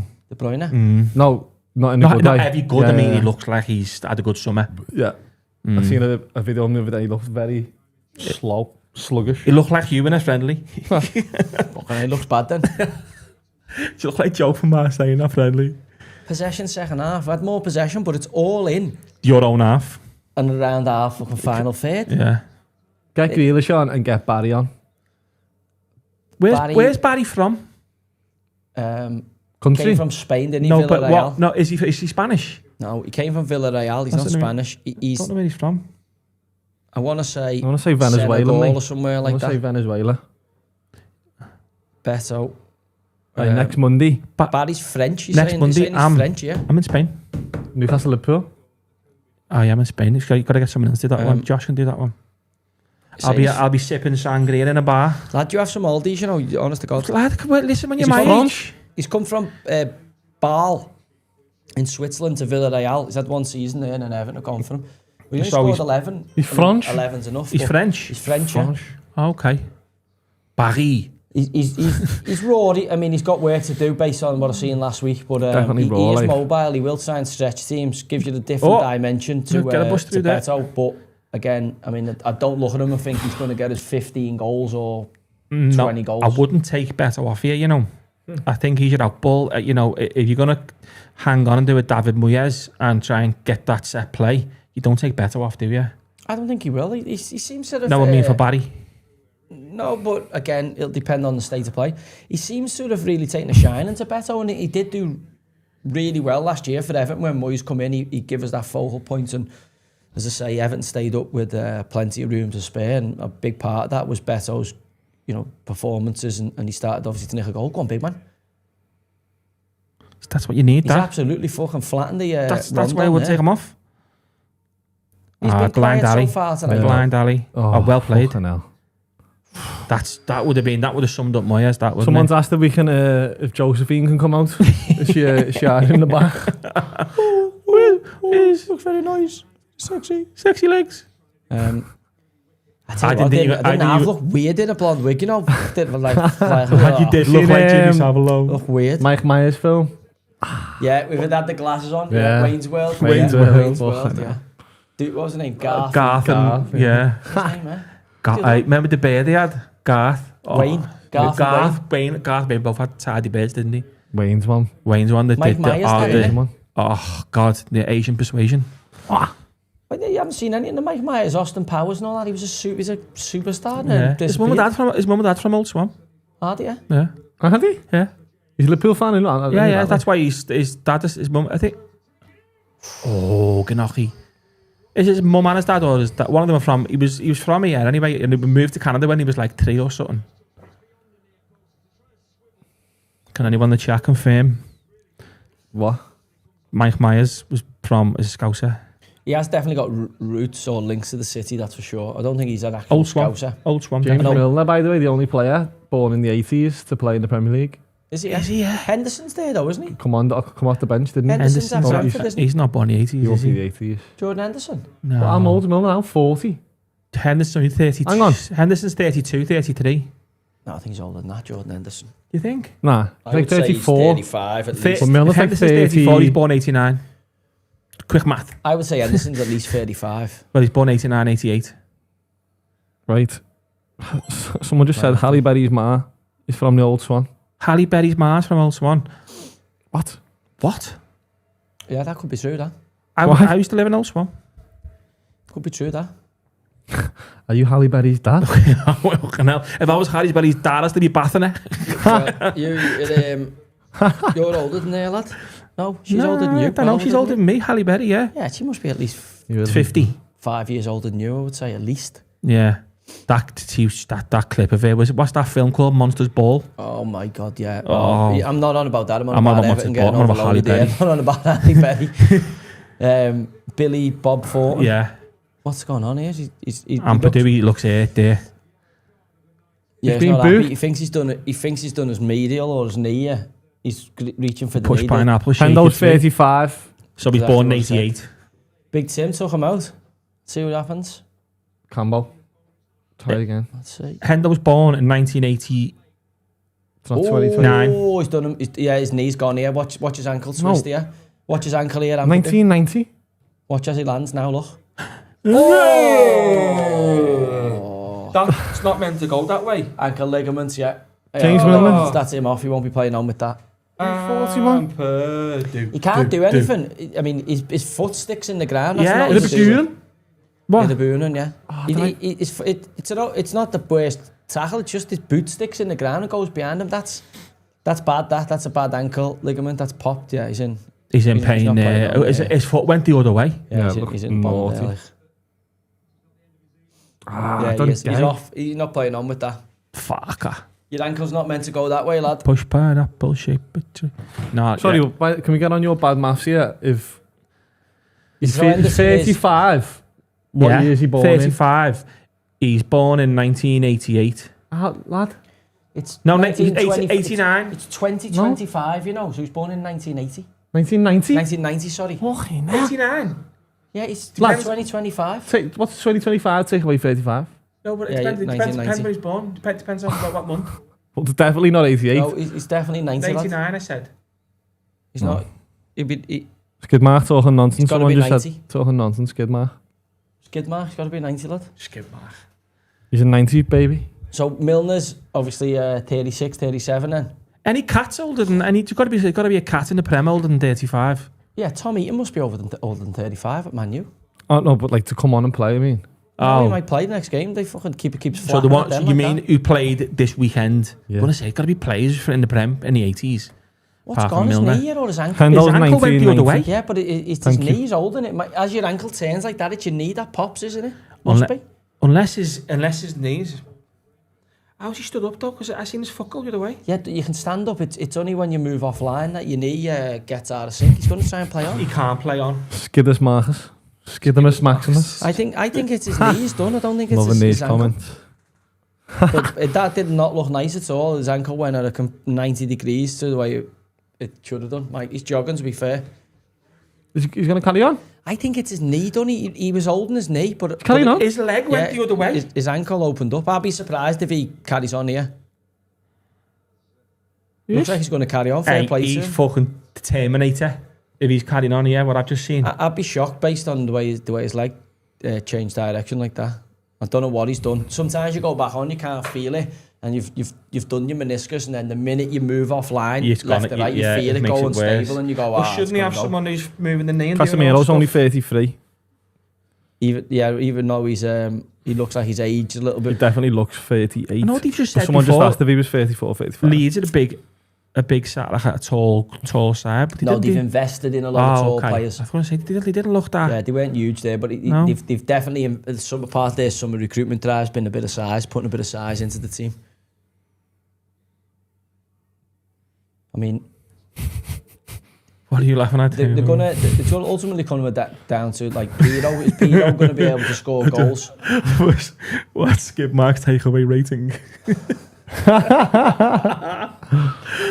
Yeah, classic. Yeah, I'm saying if You're going to need to find goals, aren't they, Leeds? When you look through the team, you're like, who's going to get them enough The goals? centre to keep them in fireworks the league? looks lively. He just hasn't had a clear-cut chance, really, has he? Hero. Yeah, I think he Right, looks good. 60 minutes, surely get Grealish here. It's just how long he's got, isn't it? He might only have 20 minutes in the tank. I'm expecting him to get at least 20 minutes as the game kind of stretches out a little bit. And must be part of his plan, Moyes, to Bring Jackie Boy on. Jackie Boy late into the game. You got McNeil there who'll probably come back on. I don't think he's... Oh, well played, lad. I think he'll bring McNeil on and he'll sacrifice maybe a Boomer now with the yellow card, and he'll drop Dewsbury all a bit deeper, and you're getting Grealish maybe into the 10 that way. Dewsbury all looks fed up. I don't think he can play in the 10. I think he's a good little player, but he's like a first receiver. He's a build man. He's not like I don't think he's going to be someone who makes goals and scores goals. I think, like, even when I'm watching him there, he's running into the space and killing his own space because he's stuck, doesn't really know how to play 10, and it's just moving around, it's trying to get out the way. Like here, like he's underneath the ball and there's going to be a cross about to come in, and he's 6 or 7 yards outside the box. Like, he's not thinking like a 10, thinking a cross could come in here. Needs to be trying to get round the penalty spot and maybe getting on the end of something. Jackie Boy. Someone's put Wires and Calvert-Lewin in the squad. I've heard a rumour he's snapped the handle on his handbag. So he's not... Snapped his nail. No, he hasn't found a nail polish salon that can get his nails ready for Monday Night Footy. Yeah, he's lost his Labubu. I think that's a good sign from Leeds. I know you don't, but I think in terms of getting a free transfer, how do you fucking lose on a free transfer, lads? Come on, you can't lose Premier on a League free. experience. He must be Different if you 150 pay bags. 58 million for them. He's got to be on 150 But bags. again, he's a free, isn't he? So it's a relatively, like, you know, in terms of transfer fees now, you're seeing Sesko 70 million, fucking Gekeres 80 million. Like, you know, if Calvert-Lewin was fit and playing well, he'd probably be 20-25 million. Fucking battle there, like, no, That's a foul. That's a foul. definitely a foul. See, yeah. Get Jack. Who have we got who can Alcaraz has been booked for asking for somebody to get booked. Did he? Yeah, he's done Yeah, that. he's done, been yeah. He brought that fouled. back? No, he got fouled, but got asked him to get. Got asked him to get. And then the for last yellow. season he brought that in, and then It he was should have doing been it, a and then yellow just card, fucked it off. Is it Samacher? Is he booked Samacher? No, Did we not booked book him? Alcaraz. Oh, so we didn't book the Alcaraz Leeds for kid. asking for the yellow card. Have we got anyone who can shoot from here? Fucking hell, don't even, Neil has a crack, doesn't he? But I don't even think fucking a sniper had a bad shot for the Everton shirt on here. no, he's too far out, isn't he? Well, he's a new keeper. This We haven't been anywhere near the fucking box, so you might as well. I smash it and follow it up. Maybe I don't know. What's the red card here? What's this? Oh, it's not a red. I thought that was a red card on the top there. I'm going. It's a It's a steward. steward. I thought what was that? What's the red card? There's a steward above the Leeds badge. See it mate, see there? him? It's bright red. What's the red card here? Someone asked what make your top is, Joe. Someone said, is it Slazenger? Sergio Giorgini. This is Peter Miller, this lad. Peter Miller. Joe only wears golf stuff. Of course, I've got a bet on, but it's not doing very well. Oh, I did not at the I'd bad. have gone under the 2.5 goals in this one. I was thinking about doing 0-0 a flat there. I've got two buttons. I've got Bogle. I'd have gone under goals just because of Everton's turgid performance at Roma. I've got Bogle to be booked and Gay to be booked, and I've got NDI to have a shot on target though. I had a 5-team at the weekend and fucking Brighton Fulham fucking killed it. Last minute. Kicking the plums there. I had a winner at the weekend. I had Barca and someone else to follow it. Who definitely would have won. Oh yeah, not worse. Fucking 18 When minutes. like a 90+ minute goal. And you got goes two in, bankers you're just like, coming you up. Fucking bastard. See, wait, that's just shit. Even the set play there, like that was like It was waste. poor. It was waste. The delivery was we've shit. just turned up and we haven't fucking got a plan. Like the Dangerous, plan you has know. been. He's a good little player, but He's got no. Why are Everton players 15 yards away from him now when he's got the ball there? The Everton players stood there static, looking Lads, at him. get on trying this to for take a 3 bet. players on. I'm showing everyone my bet here. Just put it on the stream. Get on that for a bet. I can't see it. You're a bit behind. Trash, fucking hell. Get on that for a bet there at the weekend, lads. Don't know how long it's going to take for you to see it, but Have you lovely little winner. asked ChatGPT yet to try and get some bets for you? No, you got to use your own. no, Take the fun out of it. You can't. Yeah, the nice little No winner. chance. 370. Don't tell me bird. Oh, We'll get on that. Stand them up. It's a nice little bet, that, actually. Nice, isn't it? Keep it up. Yeah. 370 of a 10 spot. And West Ham let me down for Our 400 bet club quid. The lads got free bets in the other day, so we nearly had a bag of sand already in our bet club. I think we're like 9. Is that in the golf? The golf lads, yeah. So what bag is that? What you get? That Crimbo's a No, party or at something? the end of the year, we sorted out. We done all right last year. I think we got about 7.5 ton each. Yeah. Yeah, it's just a 10 of the week. You put your bet in, do you know what I mean? And obviously, Pick a team each or something. yeah. Well, there's been a few. We've landed 4, I think, this season. Josh has already got one, hasn't he? And a 3 lads came in at the weekend. Their coupons, so got to keep riding that momentum wave now. It's hard. I thought that some of the champ games are hard to call at the minute. Fucking hell. Well, like I said, Coventry, didn't I, on Friday? And I said, oh, it was that 5-2, was it? 5-3? Coventry get beat in the end. No, they won. They win. They were Yeah. 3-1. Were they 3-1 No. down? You 3-1 up. 3-1 up. Forest were like 11-8 to beat Brentford. Yeah, it was a good No bet, that. brainer. Scotty had West Scheffler Ham to win away. Scotty Scheffler 29-20 to win the golf yesterday before it started. That's terrible. You hold your hand up there because that was terrible. She's chipping. Yeah, he's a machine, isn't he? I was watching He's live, just a machine. 17. What, he was one shot ahead, I think. And he's just fucking But there is a out kind the of rough. guy there, lad. What's That's that? fucking shocking, that one. What's that? That was a proper Jordan Henderson pass, that.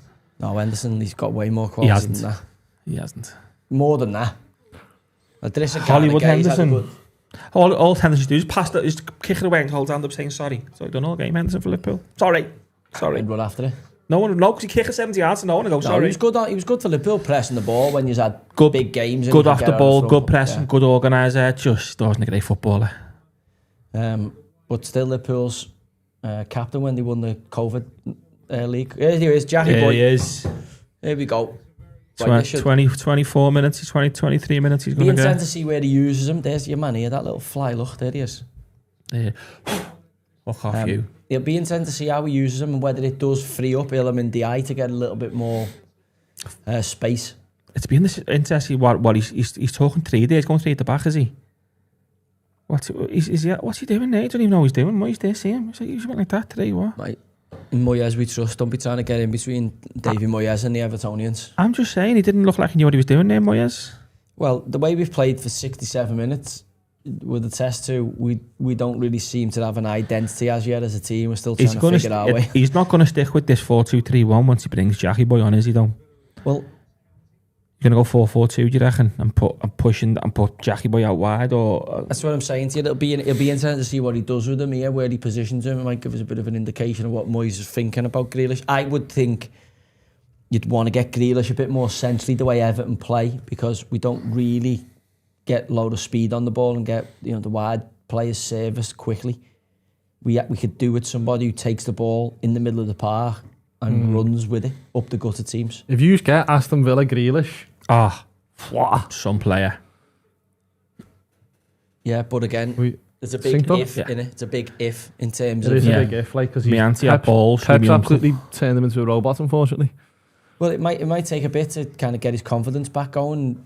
As I say, if you can get off to a flyer, coming on here, little cameo, playing well, couple of good touches, maybe a goal or some good moments. What he can do, what we only spoke about, is get the ball up the pitch and win a free kick in the wide areas. If you can win them free kicks in the wide areas and do a smash and grab, Moyes, classic.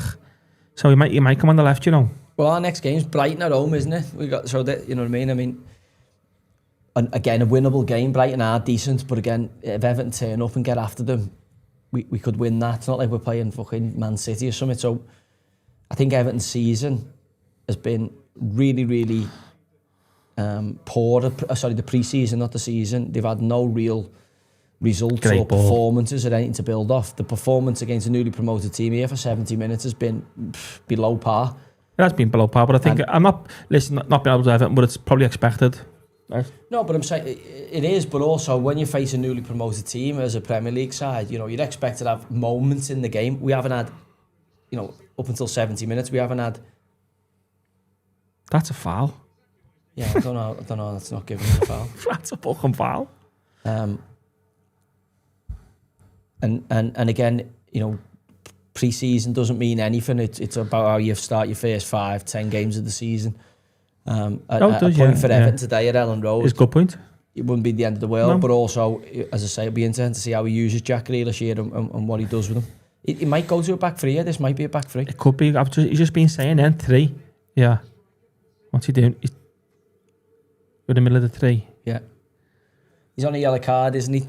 At a bum. Has Ampadu gone off? I don't know. But he hasn't come back. I haven't seen him kick a ball. Ampadu, did he make the game? Agadoo. No, he's still on. Push by the bullshit tree. Ampadu. Fair play, because I thought he'd fucking dislocate. It looked like his leg had gone the other way. He must have Come on, Jackie boy. In the bloody Everton shirt. It looks wrong. Looks weird, Oh, doesn't it's it? a good kit, that. Oh, it's horrible, that kit. Good kit, that. Absolute bog roll kit. Oh, it's a good kit, that. Long sleeve there. How long before Everton's kit makes Monterex? Good in person when you played against him, or worse than you expected. Do you hear that? No. I'll repeat Was that. Zlatan good in person when you played Simbach against with the him? 5 Or worse than what you expected? How As a was player? he as a player? Oh, yeah, fucking brilliant. Yeah, Brilliant, yeah. Really, I couldn't believe how big he was. Couldn't believe how, quick, strong. yeah, touch, everything about him. Like, had the real presence. Like, he had absolutely everything.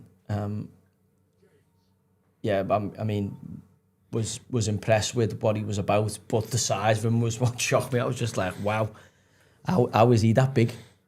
How big is he? Is he like 6'5"? Is he? But he's wide. big with it. Do you know what I mean? So he obviously, you know, he must be, I reckon, 6'4", 6'5", no problem. And he must have been about 17, 18 stone, like solid. Do you know what I mean? Big unit. Isn't he a black belt in like fucking taekwondo or something silly like as that, well? Yeah. Oh, Something like he'd that. kick it around the head, wouldn't he? Just no danger. Joe still tried to have it with him.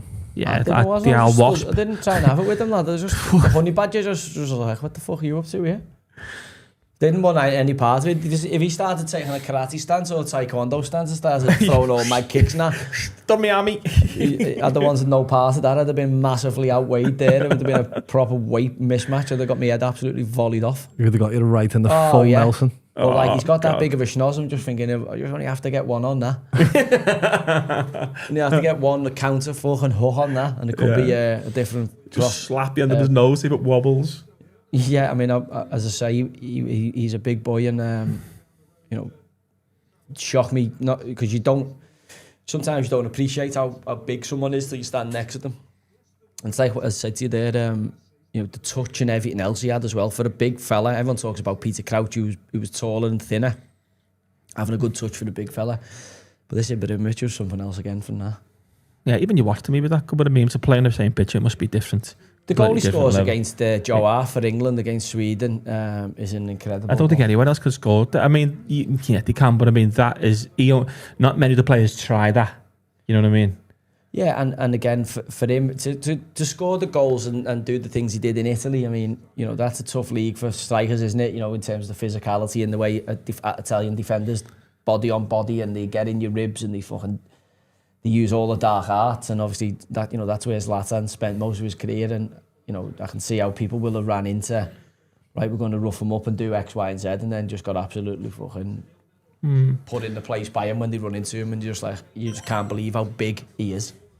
Jackie boy's in the middle though, isn't he? Yeah. Has he put him in the middle, has he? Yeah. I cannot believe Amadou's carried on here though. No, Jackie's on the left. I thought He's not, Ampadu he's there. was going to miss Oh, a few yeah. games with that. That's Dewsbury-Hall. He's not doing Dewsbury-Hall's well, going though, to is the he? 10 here. That's not him. It's Jack not Jackie's Grealish on the left. left. Sorry, yeah. They look similar. They don't look exactly the same. Illiman, She's got his hair Dindai, tied yeah. up. Yeah, so he has gone the left, and he is stuck with a 4-2-3-1. It looks like. Just moved Dindai into the 10. But again, you could rotate either of them. But I think where Grealish is at in his career now, I'd have kept Dindai out there, Yeah. and I'd have kept listen, Grealish in the middle. but what do you say the start of it? David Moyes, set play, smash and It's not grab. that. He's going to win a free kick there, Jack Grealish. Dindai has got more pace than Grealish now. Oh yeah, he has, yeah. So I'd actually want Grealish to use his positioning. Yeah, there's Harrison Yak. He fucking don't tell me he's going to score against Everton. He's going to hit a cow's ass with the banjo at fucking Everton. Have you seen the videos come round of the players saying their own names? Oh yeah, I've seen the Newcastle one. Seen Daniel Farke? No, I haven't seen that Daniel one. Farke, like Does he? proper Heil Hitler. Daniel Farke. Remember the Leeds celebration, the promotion thing? He looked like he was having a real nice time. It was, yeah. He was Looked like he was having a slozzled. real nice time. Yeah, he was fucking slozzled. half Seems like a jealous. character, like. Right, this is our chance to load the box here. We've been saying Everton have got to play for free kicks and get good quality in the box. But we've done absolutely jack shit in this game, really. Yeah. But it stinks of a Moyes 1-0. Jackie Boy Grealish in the imagine headlines. if he scores now, he's up there with Duncan Ferguson. Barry on. Barry on. Barry on.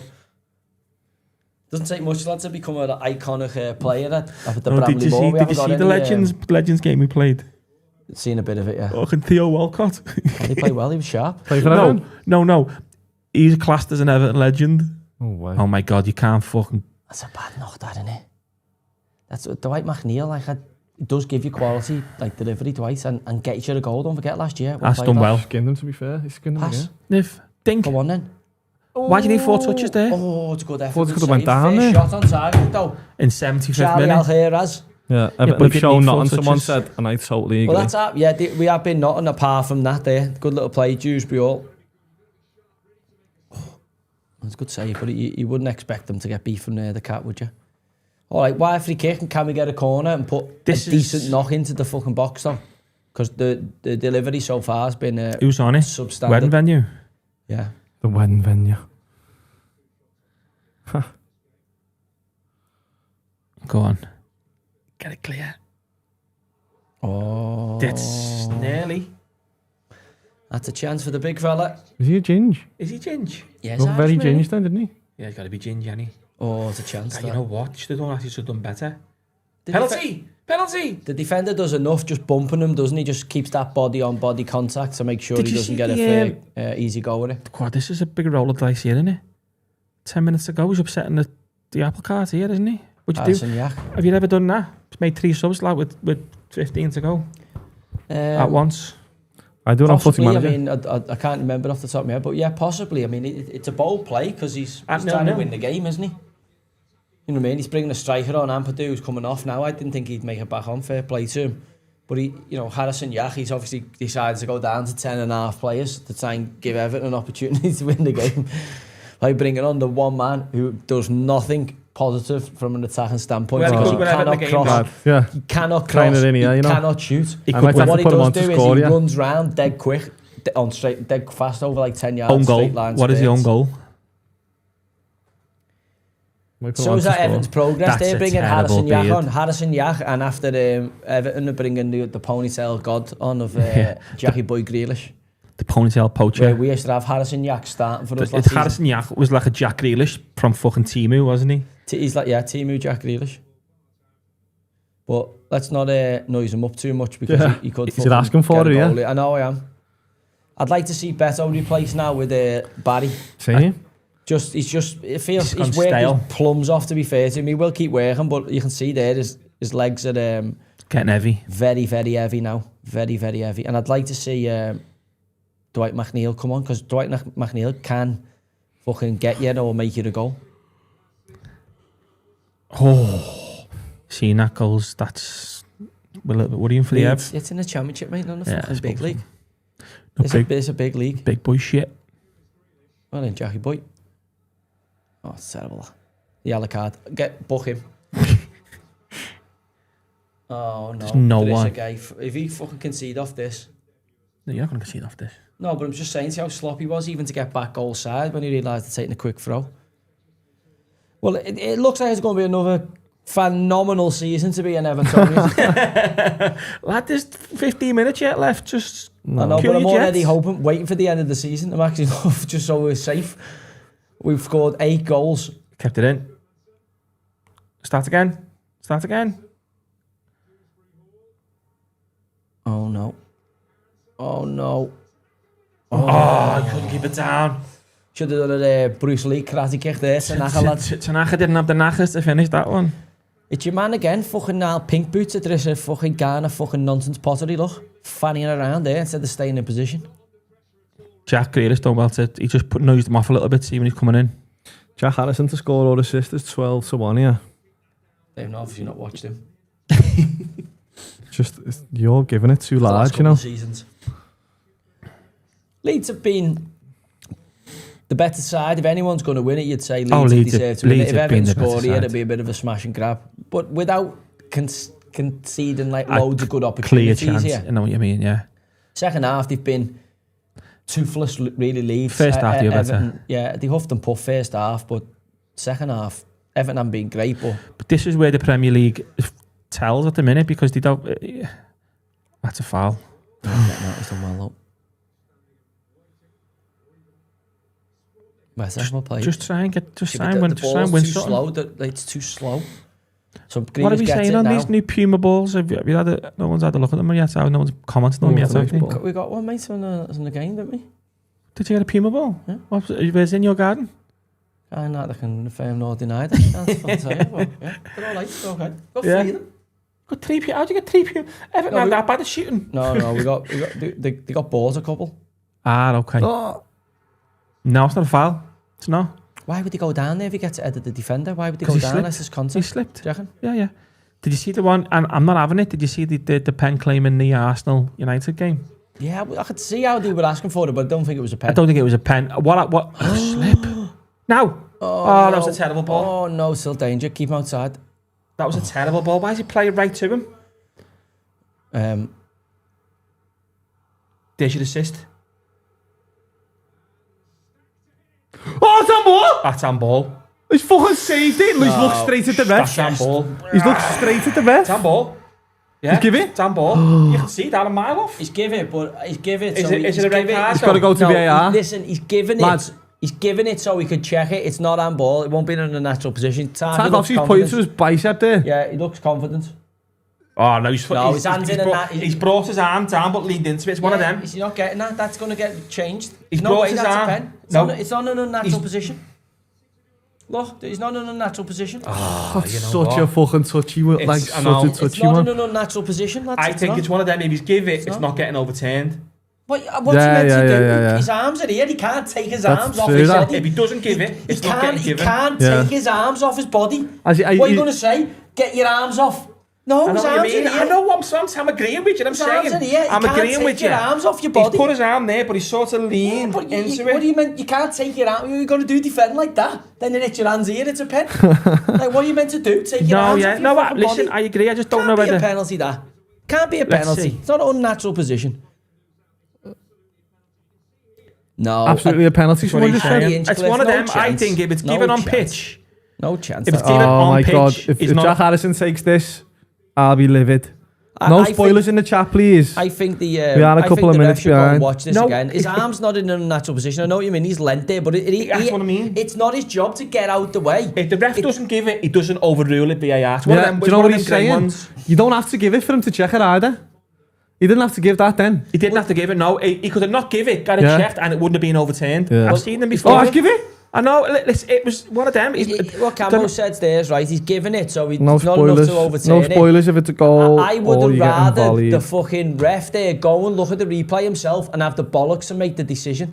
Because I don't think that's a penalty. I'm not sure what he's meant to do with his arms. Yeah, he could have maybe got out the way of it and not leaned into it, but it's a shot on goal, and you can't take your arms off the side of your body. He hasn't look at he hasn't Pickford stuck here, his hell. arms out. I know it's a great one for me, and I've seen them loads. It's I a think great that's one. harsh. I think if that's given against you, like there's an handball in the game this weekend in the Premier League where the arm's out at the Liverpool? side of the body, the Liverpool game, it doesn't get given. Who? I haven't seen that. When they're breaking on the counter attack on the edge, he sticks his arm out, it's his arm, and he doesn't give that. Oh, yeah. That's with Ah, your one. arms in at the side. I won. Yeah, sorry. Yeah. Well, I'm not expecting it. We were never getting that red card. It's Liverpool. Fucking hell. Liverpool. Pickford's little tiny arms. Good pen, that. Oh, no, that was a good pen. Very good pen. But you know what? Shouldn't And have it's been 1-0. Another keeper saves that. It's harsh. Shouldn't be a pen for me, that. It's 1-0 to It's- Leeds. listen, We have been shit, we have been crap, but it shouldn't be a pen for me, that. I don't know what he's meant to do, the defender. I don't know how he's meant to get out the way of that, and you know. I think it's because his arm was there and then he's leaned over to it. And If hit people his are arm. having shots like that and you're going to give pens for that, you could have a pen fucking every single game, every week. What they're going to say is, you know the way when, and I hate the way they do it, but when the players put their arms behind the back and they go to block shots. Oh, it's a good pen, yeah, right in the corner. That's miles away from him. His arm, he needed one of these on his Nah, arm. the lads hit the corner, to be fair. I don't understand how that's a penalty, like, I'll ever would you. See, No but chance. I No I chance. know, listen, No If chance. it's not given, it doesn't get over. It doesn't get given as a pen by VAR. Nah, not a pen for me, that, lads, unfortunately. Yeah. No, People not a saying, pen. everyone in the chat saying it's a bad decision. Don't know if they're all No, Everton listen, fans if I'm though. saying it's one of them. Not a pen for me, that. If that would Liverpool be fuming, get given against us. By the way, we've been shit, so we're not like I'm saying we deserve it, but like, I don't know how. If you're a supporter of a team and a shot gets given as a penalty against you at 0-0 there, I think you're fuming. Did you say 1-0 there, Campbell? Did you say 1-0? To Leeds, did you go 1-0, did you? Good shout, to be fair. I said 1-0 or 0-0. I said 1-1 actually. And here's Barry. We're being poor. We haven't actually And he's left better one. created Well, you can't take much, better have off we? now. What have we created? Apart from a couple of shots in just before we conceded. You know, they haven't been good enough, Everton. And I still think we've got work to do in the transfer market if Everton want to have a half-decent season. But it doesn't help when you give mad decisions like that where referees needlessly giving penalties for shots on goal at it. A defender who's not made himself.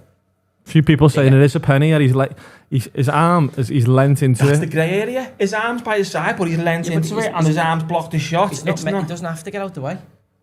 I know, but when your players lean into it, you used to put their arm behind the back. It's when you've got your arms in an unnatural position and make your silhouette bigger. Tarkowski there cannot take his arms off his body. So he's tried to put his arm behind his back to make a silhouette thing and leaned in with the shoulder to block it with the shoulder. Listen, So I know what you're saying, and I'm agreeing. I'm half agreeing with it. It's a grey But I area, just but don't it think should, it was- for me, it shouldn't be given as a pen because it's such a grey area. And if you're doing it, you could virtually give a penalty every fucking week because there's always incidents where defenders are that close and it hits their arm. But that's what I'm saying. The refs gave the pen, and it was never getting overturned once he give it. Well, I'm saying for the ref there, he should have gone, right, I'm giving the pen and I want to go and see it on the monitor because I want to have another look at I that. agree with that. It should be left to be a make that decision. Because they can't overturn it. He's giving it. Would it been in the free kick where it He's said given the pen and then he can't see the thing yoke, so they haven't got enough to overturn it. So I'm like, if you've given the pen there, the ref, get over to the monitor, go and have a look. And if you're happy that you think you've seen what you've seen and you go, no, he's leaned in and I'm giving that as a pen, then fair enough. But then don't allow some fucking bear in Stockley Park to make the call. And then he hasn't mic'd up, given the decision, which we thought he were doing because of the precedent set by the Premier League this week. But is it not because it's not been overturned? No, obviously, only if it's overturned, is it, when they tell you what's happened? But I also don't know. I don't know was that. asking. Well, the Chelsea game, the lad came on and explained why the goal didn't stand. That's a bad ball again. Yes!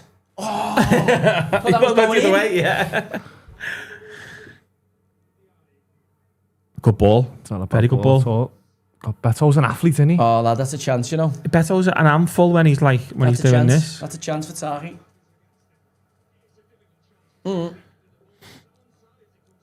It's a good ball in from Idrissa Gueye, to be fair. It's a good ball, yeah. Only fucking thing he's done the whole game. Oh, he's overran the line. Yeah, he's just in front of it, look. Otherwise, it's a tap in at the back poster.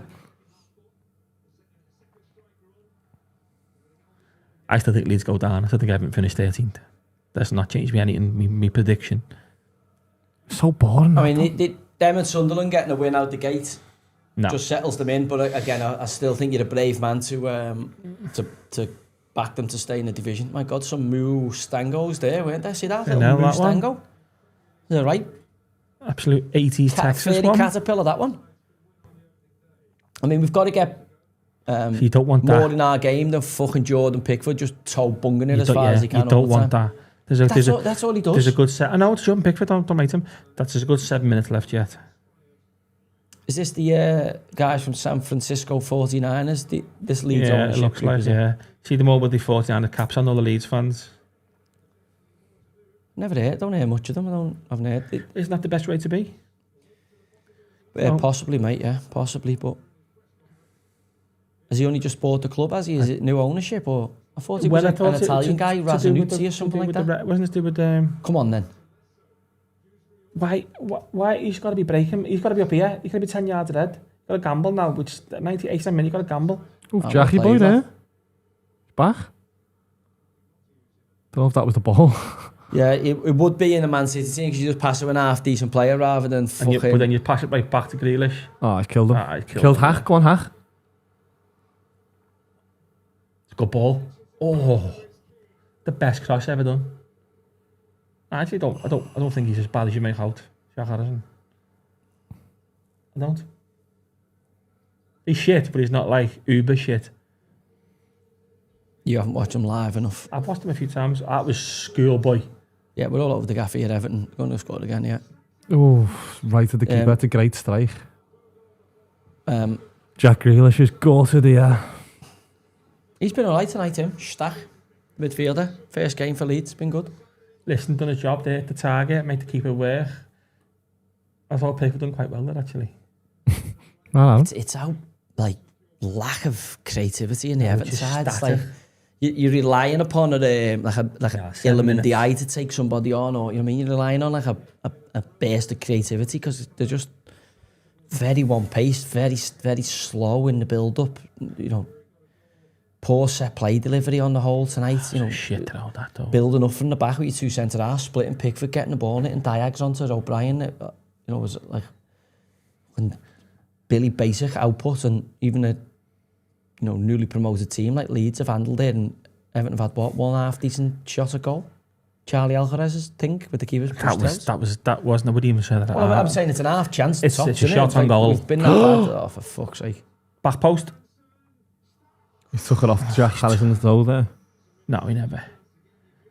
Leeds have been good value for him. We've been fucking much the better side. We've been. What he did? Who was that? Was that Tarkowski? Was that Keane? It was Keane, wasn't it? Just flat-footed there. How Michael Keane still plays for Everton? He's got some great blonde tips on him. Look at him. How long is Brownfleet out for? Foreseeable? Should be too long. They should be hamstring, innit? So it should be a couple of months. Considering done his hamstring properly. I don't know. I've heard it was hamstring. That's all I heard. He's not made the good gear, is he? I feel like he's injured a lot. He's one of them big, cumbersome centre halves. He's a fucking young lad. He's only 21, 22. Have you seen that young kid we've signed? Have you seen how big he is? No. Oh. Shit, the bed. He's big, like 2 inches bigger than Alisson, man. He's like 6'3". Alisson was 6'4", and he stood next to Alisson, this young kid, 18, centre half, and he's like fucking 6. Leone. He's like 6'5", 6'6". This question isn't about football, but thought to ask as you interview people as well. Would you ever interview Tommy Robinson? Yeah, I would. Yeah, wouldn't have a problem with it. I think you've got to interview people whether you like them or not. Disagree with Matt. That's the whole point of free speech is whether. What the fuck was that? Is giving them a platform to talk. How quick did he go? Whether you like what they say or not, and let them say what they got to say. But yeah, Tommy Robinson. Yeah, look, you're not going to always get on with people, but also sometimes when you meet people, you do opinions change. Find a bit of common ground. You know what I mean? It's not you're not going to agree on everything. I'd certainly sit down and talk to anybody and. Oh, fucking I wouldn't be surprised to give a pen for that. I still don't like the fact he wears tights playing for Everton, you know. He's like really annoys me. Fucking 20 odd degrees. Really annoys me actually. I seen Tommy to just the point done where you're moaning about Bassey wearing fucking his kecks down the finger, and you've got an Everton player in the middle of summer, August, in tights, playing centre mid. Tommy's just done an interview with Trig. Yeah, seen a bit of it. It was Have good you watched actually. It? I haven't watched any of it. The lads, aren't they? Trigonometry lads, they are good. I think they were like over 1 million or 1.5 million views in like 3 days. Yeah, not surprised. So there's a big audience for it, but those conversations, I think that's a good thing about citizen journalism and podcasting now. Like a lot more people are debating and discussing and sitting in rooms and having conversations. I think can only be a good thing as long as the Stasi don't keep shutting down debate, because ultimately that's the world we're living in now, where journalists, media, mainstream media, news, it doesn't really talk about what's happening. It talks about whatever it's getting paid or projected to push. Unfortunately, now to get the news and media, you've got to go to alternative sources, and that is citizen journalism and social media. Someone's asked the man of the match tonight. Man of the match tonight. I'm going Jack Harrison. When he scores in a minute, yeah. No, the kids, Ryan said Tanaka, and he has played very well, like. But Stack's done well. Oh, God. I like him yet, the lad in midfield with the highlights. He's for his first Premier League game. He's done well, yeah. Oh, he got away with that, Sahi. Come on, Everton. We're going to get one more chance or what? They're playing Liverpool, though. He's not going to score, are they? Come on. I'll tell you what, I like the Grealish's little cameo though. At least he looks like He looks like he's playing. He looks like he's trying to play with players. Well, he forces people to double up. And it's not a great cross that. Never talk too early. No, but I mean, before we done that little flick through him, we went to get the return ball and just didn't get it because he just wasn't on the same wavelength. Know what I mean? Oh, he's gone down with his head. No, he's gone down with a little head injury. It's great. That's a great little tactic now. 95 minutes in. Fucking not now. Stretching his legs. He got fucking cramp. When you go down. First game of the season. What's he giving here? Oh, he's hit him in the town halls. No. He's punched him in the cock. Have some of that, son. Does he give a free kick? He's punched him in the cock and give a free kick. A little ball flick, one of them. Moyes is boiling over here. He's after lighting this ref Fucking on hell. fire. Yeah, give it. The ref's getting it here because that's not a penalty in his book. That's not a penalty in his book. He's a strange old banner on him, hasn't he? Old hair farker. Yeah. He's got like listen, I can't an speak about half a mad bob, but I'm pretty sure he's got a baboon's arse hiding under there somewhere. Definitely got a little Genuine baboon's fucker. ass. Bale's got one, hasn't he? Germany last boss. Well, is he Germany's final boss, Farke? Oh, he was Klopp's best man, wasn't he? Farke was? Yeah. Was he, yeah? He talks like he's a bit light on the loafers, doesn't he, when you hear him talk? Oh, 100%. Yeah. Have you seen Shrek? The pigs off Shrek? You want to how they talk? Yeah. I want to go to the dance party, yeah. That's exactly how he That's how talks. he talks, yeah. Oh, for fuck's sake. And he's rolled 14 times there. There's a foul out. He's got a booking as well, though. Fataki. That's the end of the game, innit? They'll run the 30 seconds, 35 Michael seconds. Keane, out. yellow, Keane out. shock. He's fucking... Oh, he hasn't even touched him. He has. Yes. That's a dive, though. He's caught him, but he's made the most of it. It's not a yellow card, is it? No, it's not a yellow card. For fuck's sake. He's caught him, but he's added a few Where to pence do, on. man of the match, I'd go for the boy Star. I'm going to go for. I think he's probably impressed me the most there, but I can see how Tanaka would catch your eye as well. Ah, yeah, Ryan just corrected me there. It wasn't Farke, it was David Wagner. They all sound the same to me. Wagner at Huddersfield, yeah. It was Klopp's best man. Everton have exactly getting where I mixed up thought with they were. Wagner. Having watched them against Roma last week, loads of work to do, but nice to see Grealish on the pitch. That's ours. That's Everton's. Ooh, That is the least I think it did. What's going on? Why is my hair so thin? I can't talk It's about a hair. big win for Liverpool Leeds, though, especially with Sunderland win. It's a big win for Leeds, getting that first own win, and obviously It's former Ellen Road's going to be Ellen Road factor is big. huge for them if they're going to stay in the division Big, this year. because as you know, it's a tight, old ground, boss ground. I used to look on there as a That's way. it, as soon as he We used to, kicks it, we used to that's it sit off. down there. Didn't away fans used to sit behind the goal? I'm sure we did. Ah, It's at well, that end. Blues. Oh, is Away that end? fans in the corner there, Yeah, I I don't can think. see that corner there. I've sat right behind the net. Well, if that is anything to go by, we are in for a long, hard fucking season as Toffees again. Yeah. I mean, I expected more of a chance than what you had Alcaraz shot. That was it. I expected a bit more. But Same. did the game, I expected like a bit the more. referees decided the game there by making it double busy and fucking giving a penalty. Look, Moyes is on him. How that's a pen, I'll never know. And this is the problem with people who haven't played the game making mad calls, because a player who plays the game there knows technically, like, he has leaned towards it to put his body in the line, but there's a difference between that and it being handball. Like, I think that's good I think defending. it's meant. I think Where what you go they're like looking that at the and you put your letter. hands behind and he shoots and you block it with your chest there like that. They're looking at the letter of the law, and they're trying to be more robotic than what they should be. Yeah. Why when you see top defenders, when they brought that handball in rule, started doing that? Yeah. Now, you're not balanced when you do that, but also, Exact- I'm saying. even hit the top of your arms there, because you were trying to get your arms out the way. It's it there, isn't yeah, it? but I'm saying they wouldn't give a pen against it, because if I'm like this with my hands behind my back, now if I'm like that, and I've got my hand out there and it's a penalty, I get that. But if a defender's like that, or he's making himself, he's not making himself a big target, but he's not also leaning to make himself the target without sticking his arm out like that. No, Look, his arm was there. It's hit his but elbow, I'm saying and he's his arm leaned was to there. make himself the target rather than stick the arm out. So we'd have to argue the arm's in a natural position. I don't think he's made himself in an unnatural position. I don't think that should be a penalty. I think that's a fucking soft pen. Anyway, it is what it is. Everton was shit. Leeds get a win. Yeah, but let's see what Neville's got to say there. Let's finish up.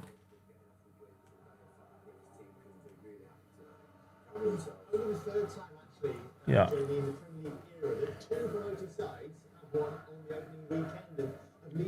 Change the fact, buzzing there. They did deserve it. They were certainly the team who was trying to win the game for most of that game. Everton were way below par. I've mentioned that a few times now tonight. But also, I still don't think they've done loads to win. I'm not going fucking hell. I'm going, it was a shit game. Everton draw 0-0. You can't remember many boss saves from Pickford, you know what I mean? Like, great save that. You can't remember. A few hear him scaring moments in the first half. They had a lot of it was. Their keeper hasn't made a fucking save really. He's made one from Alcaraz, a bit of enough puff, and then If the keeper did the save, that he was getting shit. at the back stick. Yeah. But that's about it. Everton was shite. Leeds were good, but they were a lot. All fair coat, no knickers tonight. Leeds a bit all fart, no poo. They won't be asked, as I say, 3 points on the board, you're up and running for the season, win at home, clean sheet, confidence starts to build. And again, from Everton's perspective, we need to start getting some... What you need, Everton? Names, more names on that team sheet? I still think we need the centre-half, and we clearly need full-backs. Like that's not back. the way to you play. Need a left back. I think they should be a back three. I think they should be. And we need full-backs. Left back, he's brought a left back in from Bayern Munich. He's a fucking kid. Doesn't look anywhere near the level. Yeah, he has brought a left back in. It's going to be a tough season again. But again, I think once he knits the team in, I think we'll have more than enough to stay up, and I'm open for a kind of top 12, top 10 finish. Of today's show, and I must be fucking mad. If I'm an Everton fan, I'm sitting there watching that thinking, we're not going to go down. I know we're not. We want a good cup run. I want to go to Wembley. I want a semi-final in the FA Cup. I want a day out. Because listen, Wembley, I know when I went even, like Carl Lewis, he's 15, he's been 7 times to Wembley. He's 15. Know what I mean? It's fucking boss for kids and you boss for your family. It's a full day out and it's boss. Everton fans want that this season. That's what they want. We'd love that. But again, when you watch that shite there, you're going, fucking hell, we're a long way. We don't look like we scored a goal at the minute. And that carries on. Don't forget, that's Roma we haven't scored. You've had 3 pre-season games before that where we've been all over the gaff and got pumped in by Man United, did we, in a friendly? We haven't got bored Everton's fixtures. Man United. By United in that Premier League fucking... Yeah. Man United, West Ham beat us 2-1. Fucking hell, they're going down as well. Right, West Ham beat us 2-1 and Bournemouth beat us fucking 3-0. Fucking hell. Right? I can go for the Blues. And they'd, by the way, they'd lost to Blackburn before they went there, who were the Championship team 1-0. And they lost they drew with Accrington Stanley 1-1. I know that's a load of kids. That's Everton's pre-season this season. 1-1 draw with Accrington. Got beat by Blackburn 1-0. 3-0 against Bournemouth. 2-1 against West Ham. Drew 2-2 with Man United. Sunderland there. Oh, this is what I mean. Shouldn't even Why are you? I know. This is stupid. Fuck off. Should be at least 6 games for you to even show a table. Right, any questions? That'll do me. I'm disappointed. I've fucking had enough. I'm bored to death by fucking Everton. It's very gloomy in this chat. It is very gloomy in the chat, isn't it? Like you want finals, but a semi go to Wembley. It's a good day out. It's a tough time to be an Evertonian because we are. Yeah, Harsh pen. Everton might be in trouble. Oh no, we won't be in trouble. We'll be alright, but we are dreadful. I was expecting something different there, mate. What? That's if you went to Rome. I know. I was expecting right. That. It's just you was. Yeah. I was expecting a bit more from Everton, but I was expecting 1-0 Leeds, 0-0, 1-0. Yeah, someone just asked Joe. Name some players that you think you should sign. Realistically. Realistic ones who I think like a Nicholas Jackson from Chelsea. I'd say go to Everton. Stop talking. He's not going to buy another striker. Plus he's like just Chelsea. Fucking Jackie Boy 60 mil on loan. They're going to have to get rid of some players, surely. Who does Jackson play for? Villarreal. No, Jackson. Yeah. From Chelsea. Yeah. Villarreal before that. No. Senegal, is it? Yeah. Okay. Yeah. We could do with a fucking striker. You need a striker, definitely. I think you've bought that kid. What's his name? But I mean, he's going to be a work in progress. Young and raw. You need someone. A bit of an old head. We need fullbacks. I would have liked. We were linked with Kenny Tetty from Fulham. I don't know what happened there. Never got it done. He nearly scored for Fulham yesterday. But we're desperate for a right back. I think Jay O'Brien, as well as he's doing, is a centre half. He's not fucking a right back. So you end up on him on the wide flank, the crossing positions, and he's like a fucking fish out of water. So I get when Pickford's trying to build, split the back four, and he's hitting diags onto him because he gives you a totem pole out wide that you can get a second phase runner off or build an attack off. But that should be plan B. That shouldn't be plan A straight out the gate. So it shows Everton have got a severe lack of creativity, a severe lack of offensive options, attacking options, and unless we sort that out pretty quick, it's going to start putting pressure on the rest of the team. Hoyland, he's available. Do you know what Everton could do with? Won't be the worst signing him. Do you know what Everton could do with? Costas. Shimmy Cash. No, he's another fanny. We don't want him. No, listen. We don't need a fanny in the team. He's a footballer though, isn't he? He's got a delivery on him. Lad, he can't defend physically. He's not for Moyes. I don't think he's physical enough. He's not a proper defender. But as a fullback, Moyes not looking anywhere. He's an output. Him at Leeds, Longstaff had to took him over Dewsbury Hall. Sean Longstaff had to take him before Dewsbury Hall for the way Everton play. Yeah. Like, we're not a build-up team. You want a second phase, especially if you're hitting diags at Jay O'Brien or Beto. You want people who are good on the second ball. We ain't going to pass it out this year because we're shit. Idrissa Gueye is crap. Right, Idrissa Gueye isn't a good first receiver. He can't play football. The only one that could possibly play there is Dewsbury Hall. But I think you can get pressure on him. I don't think he's pressure resistant, and he'll turn the ball over in valuable areas.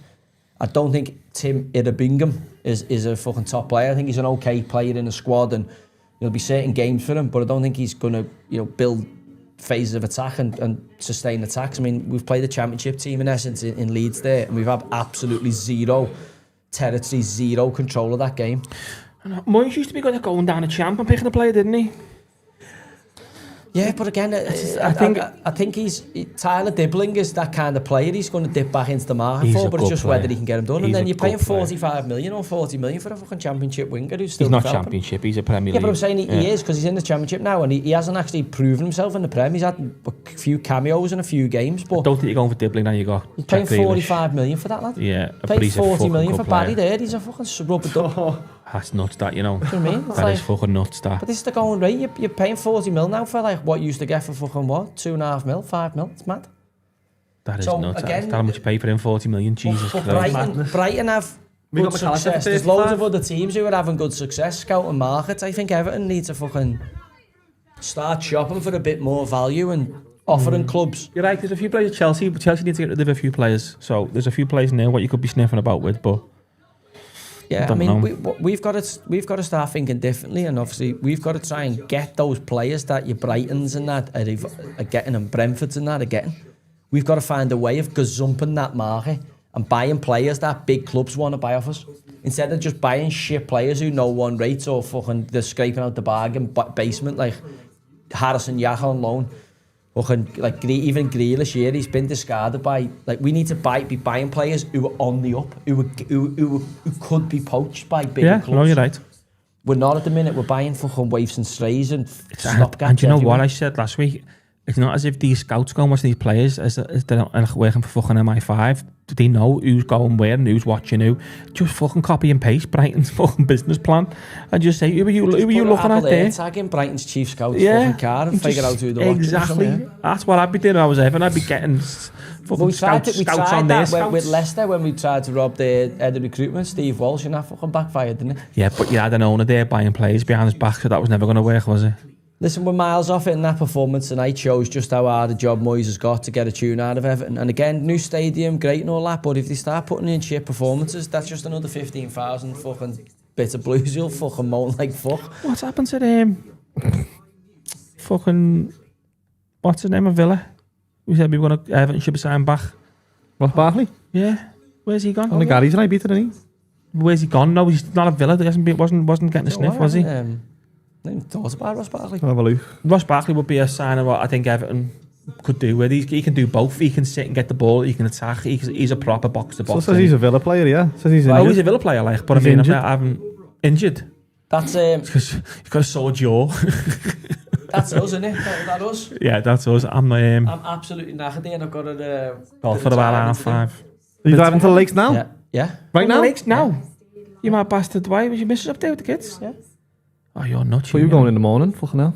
Fair play, lad. Yeah, You're going to have a little chill to yourself tonight. I know. Fair play. Well, Right, go on then.